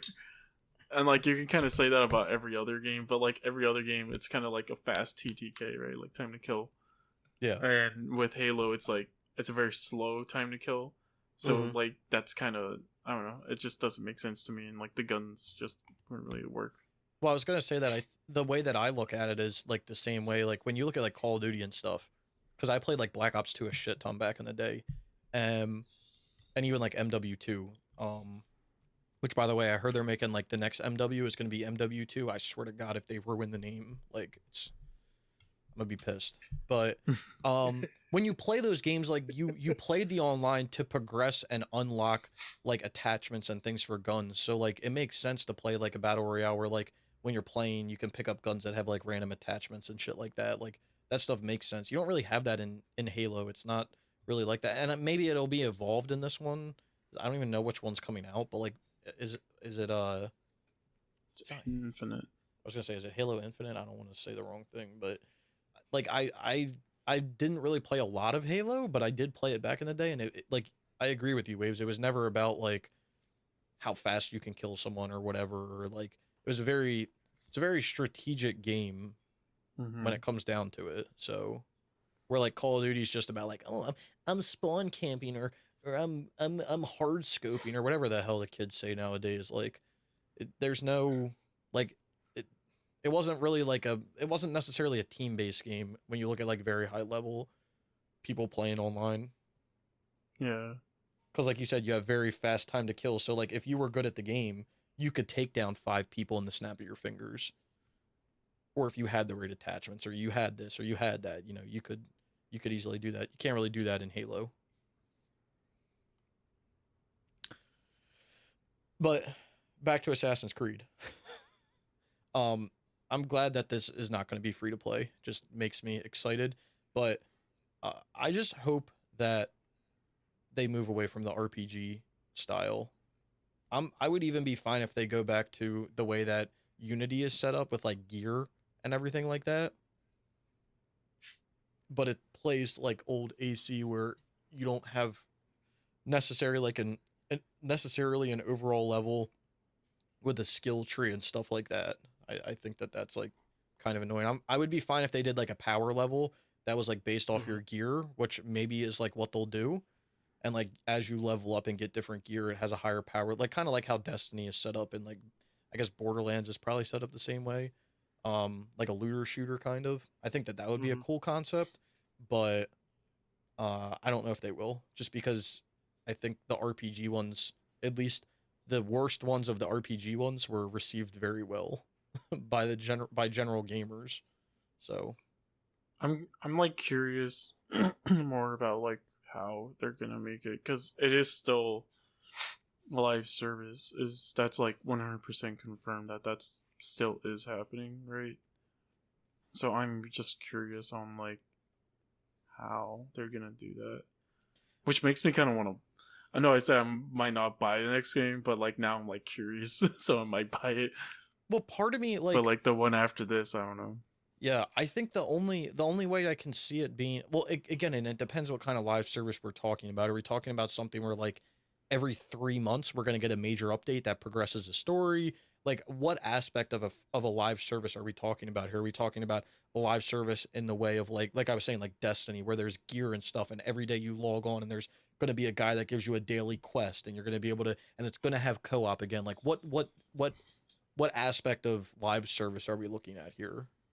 Yeah. Because I do think that would be a really cool concept, right? Like if you have a gear system where you have to do things that are equivalent to like a Nightfall in Destiny, where like you do a co-op mission and you do this stuff and it drops, exotic gear and stuff like that, or whatever they end up calling it. And you can only get them from those specific missions, and they have perks that make it good armor. I mean, I don't know what the end game would be at the end of the day, because end game in Destiny was like raids. I don't know if you can necessarily do that in Assassin's Creed. I'm sure you could in a way. It might be kind of wacky, but yeah, Well, that's why I'm like curious, intrigued. because this will be the first one where I can really think about where it's a live service single player game. So I'm just curious to see how that's gonna end up. Yeah, and in the article they compare it to Destiny 2, saying that it was the most successful live service game in the market, but it also launched as a paid experience. And even like Destiny 1, like that launched at $60, and you had each year an expansion came out, you had to spend, I think it was like $30 for it, or $40 for like that expansion, that whole year's expansion, which was typically only one big expansion that came out. But I am kind of intrigued to see what they do with it. I just hope they move away from the RPG stuff, because I don't think that will work as a live service game, having skill trees and stuff like that. Yeah, we'll have to wait and see for sure. I'm definitely intrigued. Curious. Yeah, I'm assuming it's going to be at least a year, because they're going to do a year off, I'm assuming, because it would have come out like now. So yeah, it'll probably be out next November, I bet. Yeah, so we'll probably see it in a year, or maybe like, I don't know, maybe they'll release it in March or something, like year and a half. I mean, out, not like this March. But I know you've been playing Valhalla recently, Brian, and I don't know if you remember Waves, but one of the things that really pissed me off with the game, because it was something that they added in an update, is like, let's say for instance you're wearing a piece of armor, right? Like a arms or legs or whatever, right? And it has like a specific perk to it. Like, you know how you wear like a full set of armor and it gives you like an overall perk? You can go to the blacksmith in the game and you can have them change the appearance of the armor to like what, and I think Odyssey actually had this too. But I was just thinking about it the other day, and I'm like, when I was playing, and I was like, dude, what is, like, that defeats the purpose of like the armor. Like, if you want that piece of armor to look like that piece of armor, then just wear that piece of armor. Like, and then you don't get the bonuses. But this is the whole thing of like giving people exactly what they want and all that. And it's like, bro, like, I just don't think you should be able to get everything. Like, it just seems like such a stupid concept to me, because I think about like, I think back on like RuneScape and stuff, and it's like, RuneScape, you want the best cape in the game, you get the fire cape or whatever. But then, oh, but I want my fire cape to look like a green cape. Like, then you put a green cape on, but you lose the effects and you lose all your statistics that a fire cape would give, because you're wearing that piece of gear. Like, I just think it's like the dumbest concept to be able to just change the appearance of a piece of gear. I think it comes from like, what's it called? Like transmogs and stuff like that from like Blizzard games.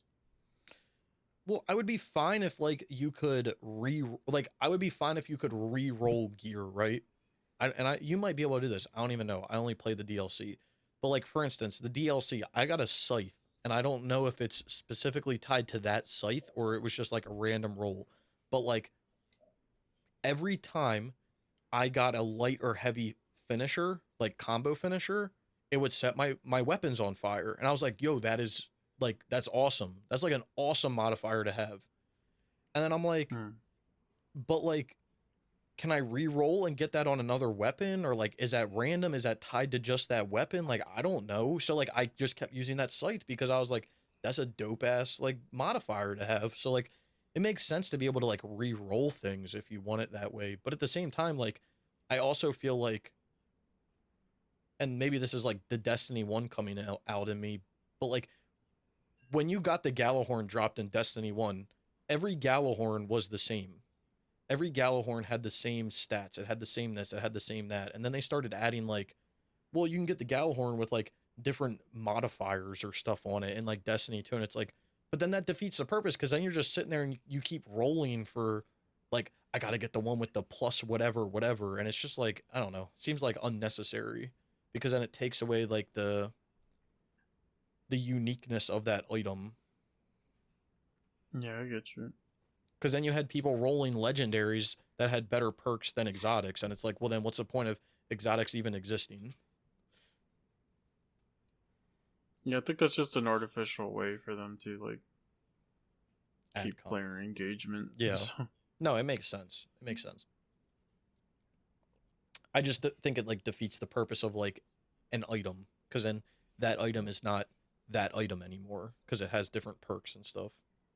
Yeah, for sure. But then I feel that's why I'm trying to relate it to like the skin stuff, because then it's like, granted it's a single player game, but like you want to wear this robe, then you wear that robe. Like you can't just change the skin on it because you want to look like that robe, but you want the perks of this one. Like that just is kind of dumb, but whatever. I mean, I don't mind because it's like it's single player. It doesn't matter. It's a single player game, and then like also most of the, it's not like any of the fucking like what's it called? It's not like any of the armors or anything or special, really. Like in Assassin's Creed games, like, oh my god, it's this fucking shield. Like when I played Odyssey, I think they added that in there. I just kept it to whatever was like the basic like outfit because I just prefer to look at that than like the amalgamation of like a chest armor and a coat made out of bear fur or whatever. Well, I think Odyssey, I don't know if Odyssey had it because it's been a while since I played, but like Valhalla, there is a perk to wearing all of the same armor type because it gives you then like an overall perk. So like each armor type has like its own, but then if you wear the whole set, you get like a boost of like whatever the other ones are. So there is a benefit to wearing like all of the same armor, but then like if it doesn't look the same, again, it's a single player game. Like what the fuck does it matter? I mean, we're also talking about the same type of people that would show up to my Odyssey stream and be like, "Hey man, what's your build? To kick ass?" Like, I don't know what you want me to say. Like, I'm just playing the fucking game, bro. Like, I just saw bigger numbers and I picked that one. Yeah, like I was just trying to clap some cheeks. Like, I didn't know there was like a strategy to this. Like, that one was a higher number. I'm going with that one, boy. Yeah, like I was so confused. Like that was, and I had multiple people that would come in and say that, like, "Hey, dude, what's your build?" I don't know, to beat the fucking game. Like, I don't know what my build is. Like, what the hell kind of question is that? To beat this game so I can move on to the fucking next one? Yeah, like, I'm not trying to play this game for 200 hours, even though I ended up doing that anyway. But, Jesus. But, yeah, I'm definitely intrigued to see what, I mean, not only because I love Assassin's Creed, even though the last 2 games were iffy, I'm definitely intrigued to see kind of how this plays out as a live service single player game. Yeah.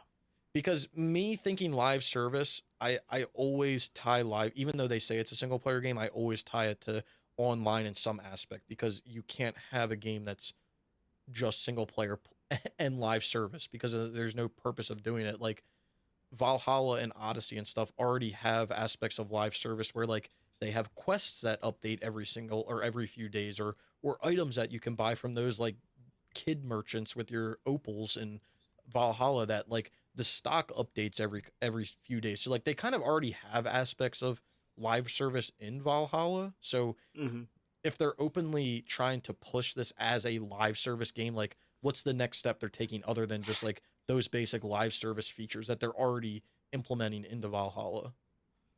Yeah, that's why I'm saying, like, I'm curious about it, because like this will be the first time, like, really where it's like we've had live service stuff in it, like in Valhalla. I remember when I stopped playing the game, they were having like the Christmas event or whatever, right? Yeah. Yep. So we've seen like trickles of it, but this will be the first time really where they're gonna go fully into it, right? Mm-hmm. So I'm curious to see how exactly that would work with a single player game, because we've only really seen it in a multiplayer sense. Yeah. So this will be our first time just really seeing it in a single player. So yeah, curious how that will work. I'm hoping because it was my favorite part of Unity. It was my favorite part in Assassin's Creed, and we only got it in Unity. I hope they bring co-op back, because I thought that was like, in Unity, that was like the dopest thing, man. To be able to do missions or even just like run around the map with like your friend. Like, you could literally run around the map and like do collectibles in like the same lobby. Like, that shit was so much fun. Man, I can't wait to play that, and Snickle calls me and waves an anchor, and we get pissed at him. I'll just bring you guys into my world where I already have the collectibles and start popping your trophies for you. Hell yeah. I don't even know if it works like that, but which would be hilarious. But no, I always thought the two aspects that Assassin's Creed always had in their multiplayer, I loved. The PvP, I loved, and the co-op, I loved. So if they add any aspect of those into this, dope. But again, like Wave said, they've sprinkled some sort of live service events in there and features and everything, but like now that they're openly advertising this as a live service game, how is it going to elevate, and is it still going to stay a single player experience, or is it going to be switched up? It's going to be interesting to see, actually. Time will tell. Hopefully it'll be good and fun. It's gonna be garbage. We're gonna make fun of it. Probably. Well, we make fun of everything, so that is also true. Exactly. I don't know if Waves or Brian wants to take this next one. It's up to you guys. What we got? Skydance Studios. I mean, I can take this one if you want. Alright, yeah, go ahead, Waves. So our good old friend Amy Hennig, after getting screwed out of her Star Wars game, is gonna take a crack at a Marvel game with Skydance New Media, who is apparently creating it's a new AAA game studio, and the game is going to be directed by Amy Hennig, creator of Legacy of Kain. Well, I don't think she created it, but she was a writer on them. Oh.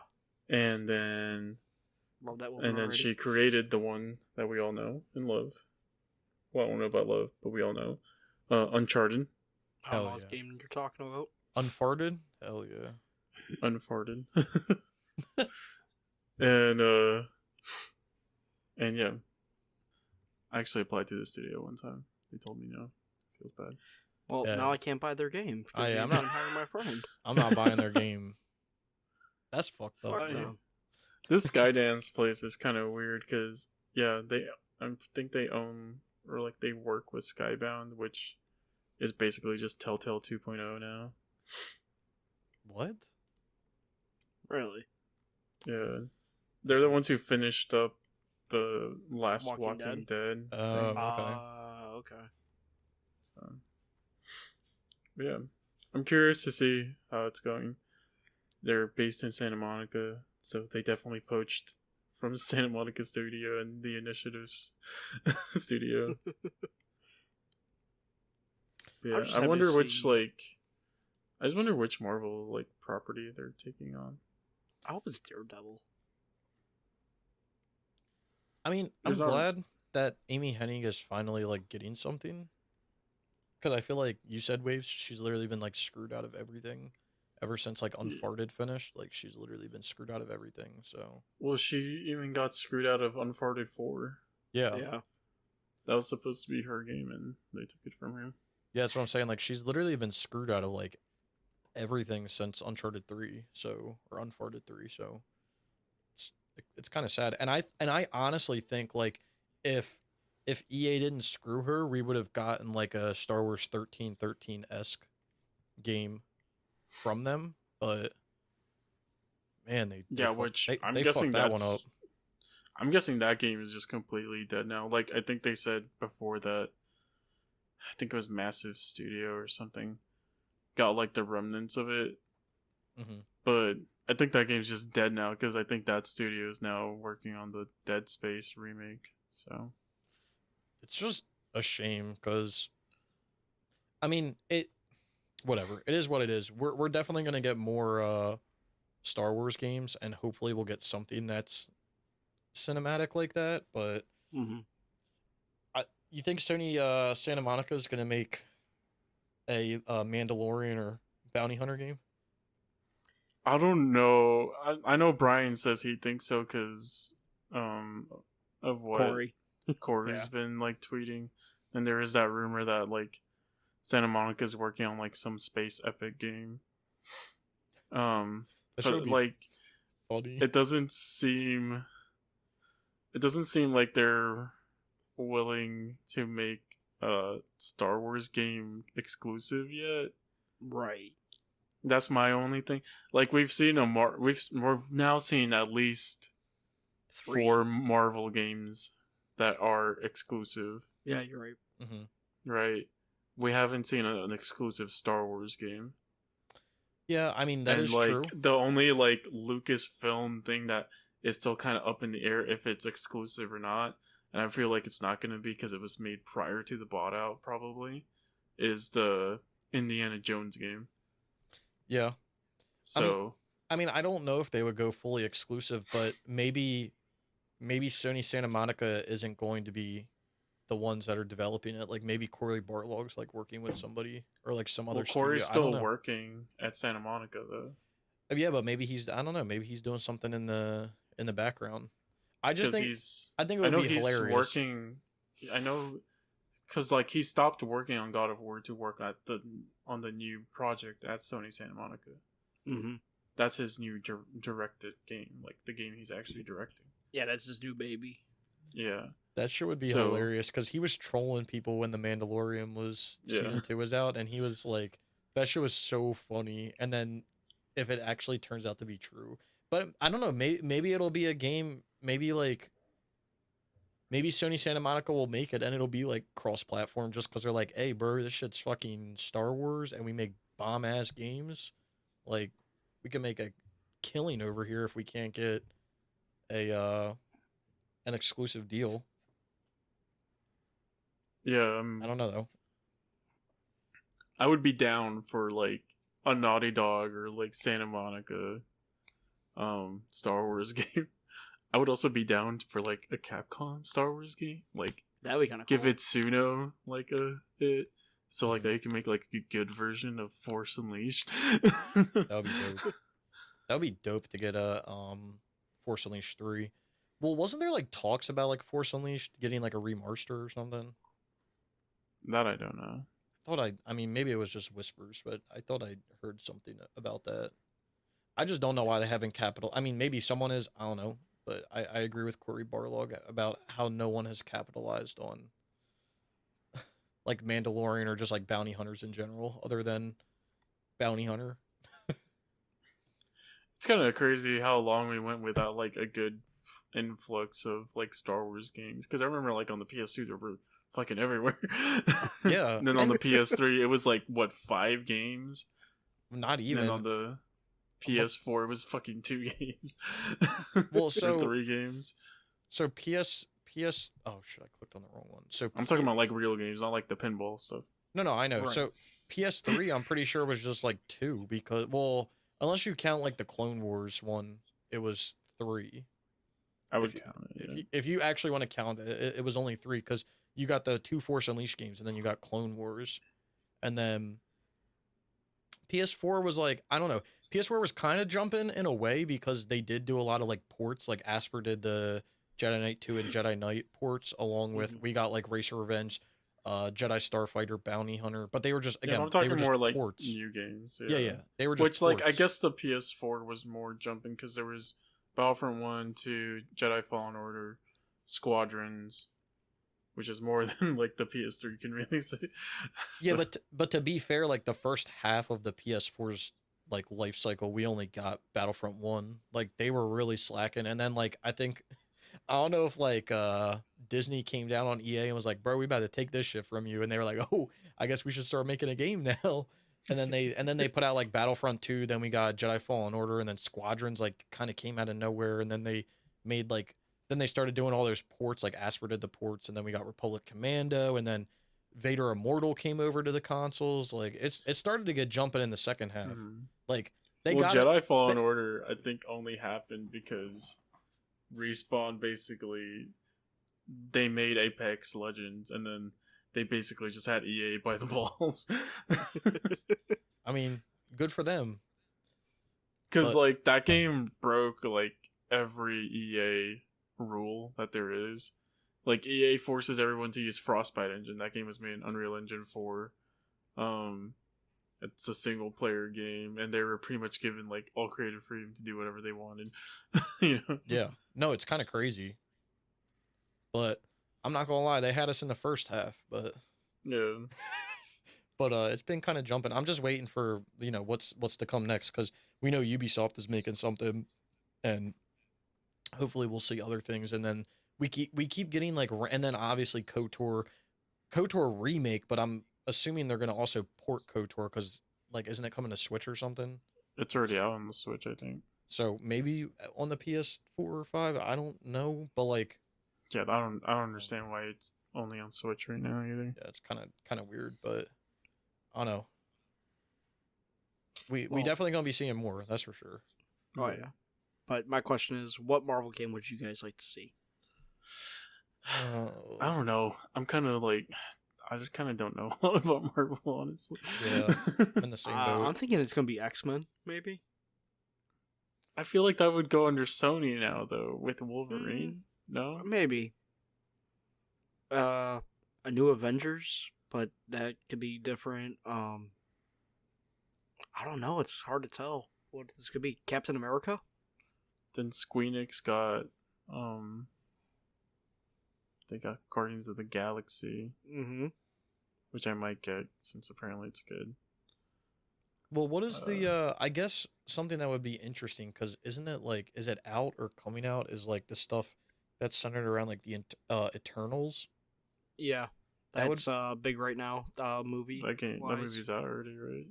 I think it's about to be out this week, or it is out, or it comes out this week. Like I think that would be interesting, because I just think about like everything else that's Marvel, and like they kind of already hit on it like in a way, like a lot of the stuff, like you said, like it would be interesting to get like a new Captain America game, or like a new Thor game, or something, but like I kind of feel like they've already kind of hit on a lot of the stuff. I mean, I think it would be cool. Anything would be cool, right? Like if we get like Iron Man, Thor, like any of them. We obviously got a Guardians of the Galaxy game, so that's awesome. But Like, when it comes to Iron Man, Spider-Man, and Wolverine, and even some X-Men, I could see Sony having the reins on that. yeah, I mean they Because could, Sony did have the Iron Man VR game. yeah. I'm they confused can make a Black about Panther how game. I'm confused about how that whole like setup works, because I know Wolverine and the Spider-Man games are in the same universe. Right. Are the Avengers in the same universe? Because they talk about the Avengers in Spider-Man PS4. You know, They talk about Doctor Strange. They talk about Daredevil. They talk about a lot yeah, they of talk people. about like a lot of people. So are like the other games in the same universe? You know, Like, I think is they this actually are. making? Is Disney actually making all these studios like, hey, we all have to follow almost the same storyline here, where you're all in the same universe, and it's like a multiverse then. From So just it every is? every Like, studio is is it just a different multiverse. so is it like confirmed that it is the same universe, or are they I don't know. separate universes? I mean, Yeah, I would I don't know. assume it was gonna. It is the same. I don't know. All I'll say is, I mean, I'll take anything. I don't care. I think interesting concepts would be like a Black Panther game would be cool. Low key, a game that I think would be cool would be like a new Hulk game centered around just Mhm. Hulk, and then if they do something with like the Eternals, since like this is kind of like the new jumping thing right now. Bro, I would. Man, you just want Hulk so you can stare at his ass. Bro, y'all If- fucking weird for that Look, one. listen, I would be down for a new Hulk game because I remember playing the PS2 Hulk game, the open world one, where you could like grab the fucking car and like put them on your fist or whatever. Oh, yeah, you if could it's like smash that, them like together, and they I'm were down, like, yeah, bro. they were like punching, or they were like gloves. Yeah. I'm looking it up because I remember that was a game, like it was called The Incredible Hulk, I think was the open world game. Mm-hmm. But I played the other one that was called The level based one, the one that was yeah. like about the Ang Lee movie. Yeah, I think that one was just called Hulk. Yeah, it was just called Hulk, and it was like a closed world like game, which was made by the guys who made Prototype. Yeah, so that game, that would be dope.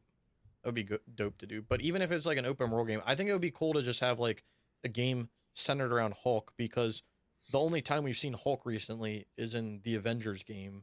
Like, we haven't seen him like anywhere else in like a game. So I think it would kind of be cool. Even I feel like it's kind of, I don't know.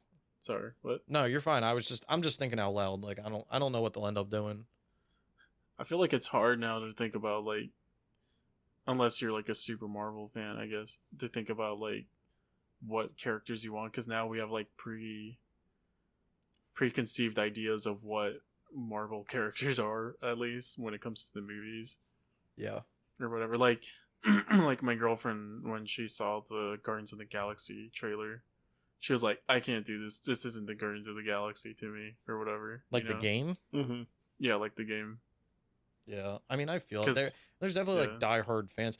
I think the other thing that's hard, especially with like superhero games, which is just like an evolution of games issue, is like everything has to be hyper realistic. And I'm just thinking about like, so imagine like the thing you're talking about with that Hulk game, Waves, where they like, because I remember seeing it, they just pick a car up and smash them together, and then they were on like Hulk's hands. Like, imagine them trying to like make that nowadays, and like it having to be like hyper realistic because that's what the game is. Like, I just think it would be, you don't get like those cool, you wouldn't get like cool things like that in a game, I feel like.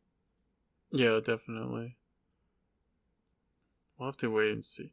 I don't know what I would want, honestly, because I kind of already have what I want, which is just Spider-Man. Yeah. I could care less about everything else. I mean, I even like low-key the Avengers game was cool to me, like the concept, but it was just too much of the same shit. Like, it was the grind that was annoying. Like, the story was cool, the concept of like doing missions with your friends is cool, and like playing as the Avengers and like having gear for the characters is cool and everything, and like having a reason to log on every day and do like missions and stuff. Like, I think that stuff is cool, but like when you have to do it for so long, like then it's like, all right, we beat this one to death. Yeah. What are you hoping for, Brian? I want a Daredevil.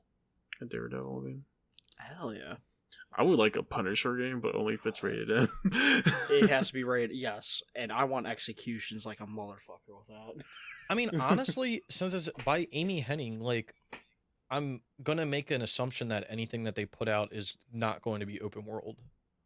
Right. Would be my assumption. So I don't know if that plays any sort of role in a decision for a game. I guess knowing her style, or like what she's worked on, Uncharted and all that, I could see Punisher actually. So I think Waves probably is the closest. Yeah, and I don't think it would be like a group game like how Avengers was, or even like they wouldn't make like an Eternals game, because I think it would focus on one character's story.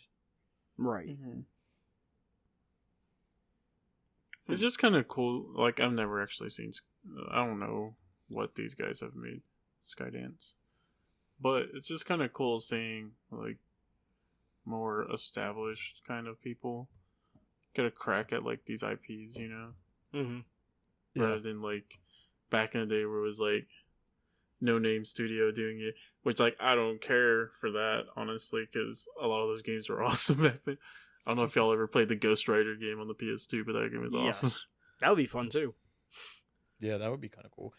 Yeah, I mean, I agree, Waves. I feel like it, I mean, and I think what ruined it was going back to Star Wars again, like EA having such a grasp on the Star Wars IP, and like us getting no games, and it's just like it was such a difference to back in the day, because they were throwing shit out left and right. Like your grandma could have made a game. Like they didn't care who was making Star Wars games as long as they were going out.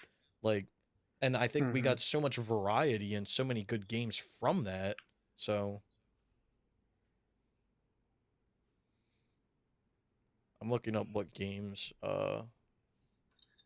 Skydance. Wait. So have they not made game? Like I'm confused.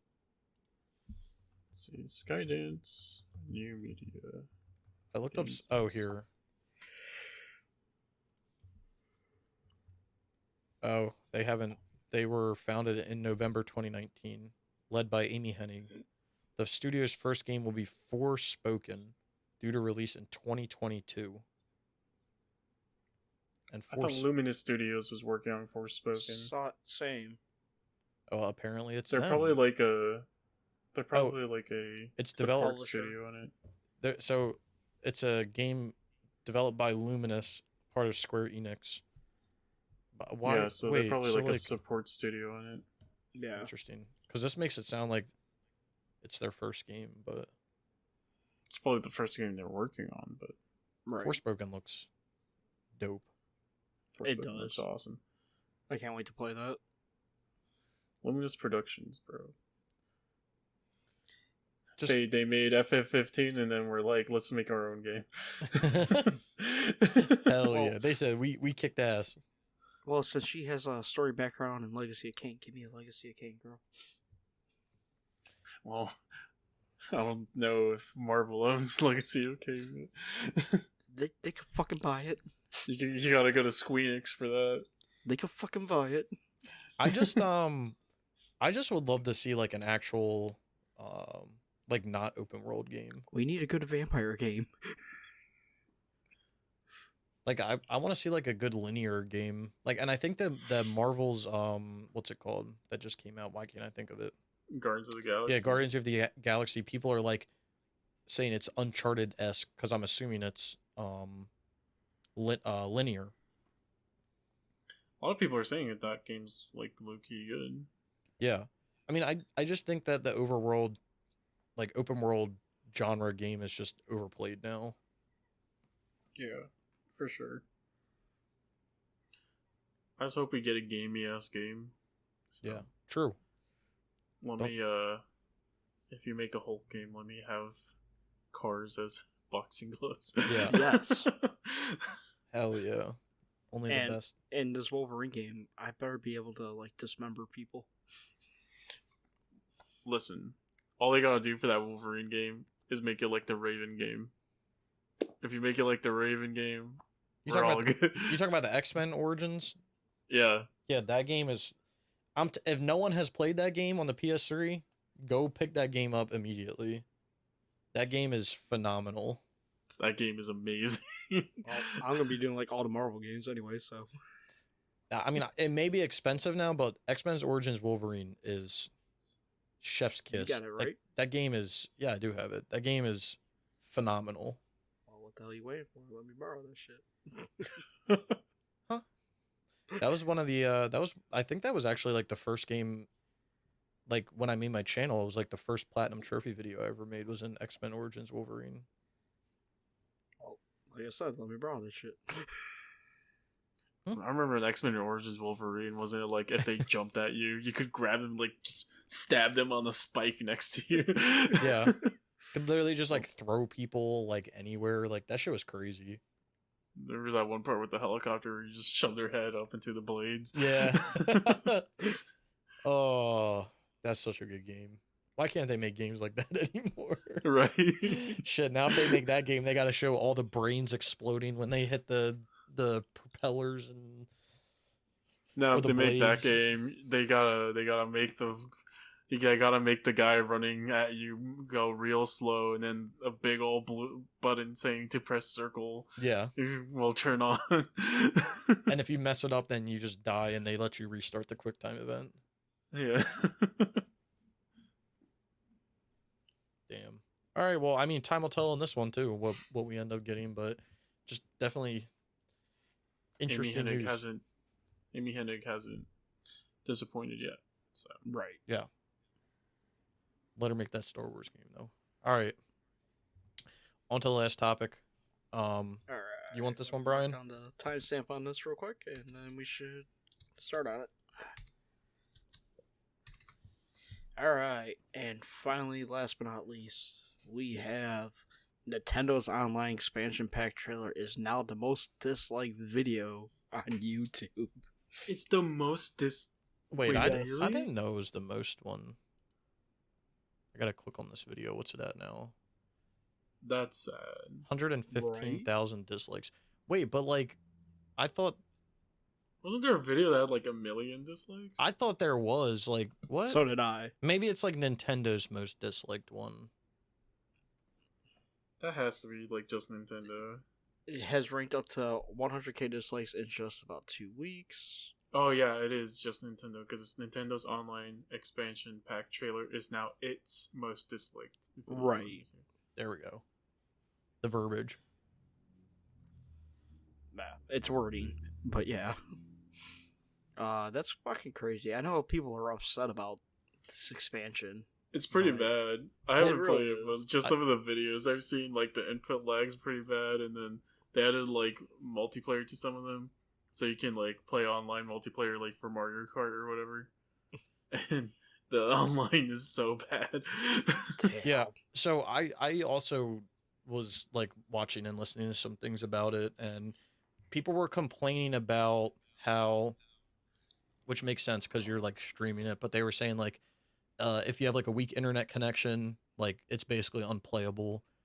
The other thing I was seeing that was really bad is like the actual emulation of the games is like awful. Like emulation to the point of like textures being fucked up in games or like games crashing and stuff like that.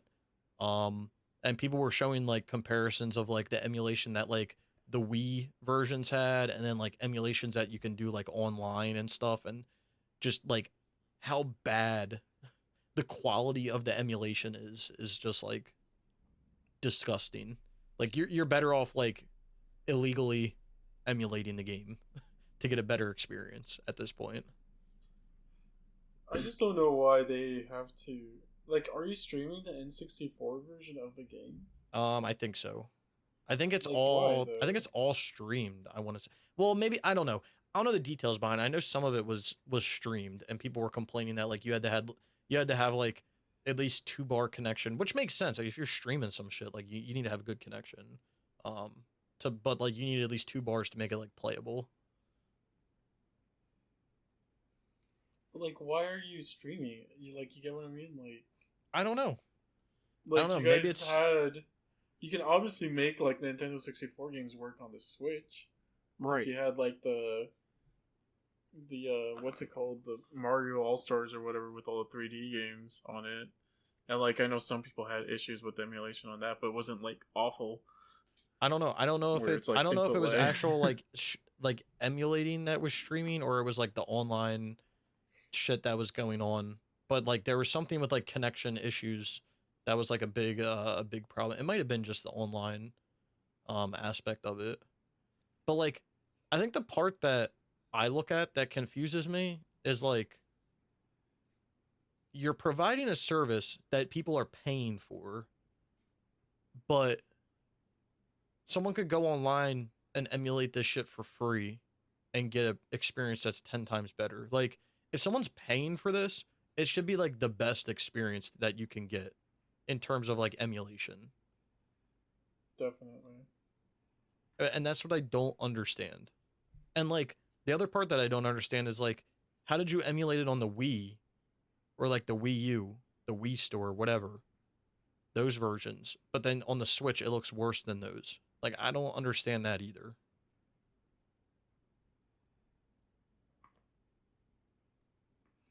Yeah, I don't. It's like with the PS2 emulations for some of the games on PS4. Mm-hmm. Like the one I remember is like Mark of Cree. Sometimes like the world would not load in right, and stuff like that. And like sometimes some like post processing stuff would be gone because rather than like actually fixing it for like the current aspect ratio or whatever, they just took it off because they didn't want to like deal with fixing it. It's just like I can get like better versions of these games on my laptop, not my laptop, on my computer, working better than this. And so like, why can't you? Yeah, that's what I don't understand. And like, there's people in the comments, and I've been hearing people say for like because, and we talked about it last week with like the GTA trilogy being pulled off the store or whatever in the beginning of August. But from like a game's preservation standpoint, like when you're emulating something, it should be like exactly what the game was back in the day. And the fact that they're emulating it, and it's like changing textures and shit, and like making the games run worse, and the input lag and like all of that, like, what's the point of emulating at that? Like, what are you using to emulate? Like a fucking potato? Like, I don't get it. Like a potato. Like, that's why I don't understand. Like, if you can, like, if you're paying for this service, it should be the best emulation service that there is. Now, granted, it's the only, it's supposed to be the only legal way to play these games or emulate these games, but like, where's the game's preservation at that point? Like, you're not preserving shit if you're changing it. Like, and I think it was a Legend of Zelda game that I saw where they like completely fucked the water texture. Like, it looked like absolute dog shit compared to like even what the original one looked like. And it's like, what the hell? Like, how do you downgrade from the original and you're emulating? Like, what?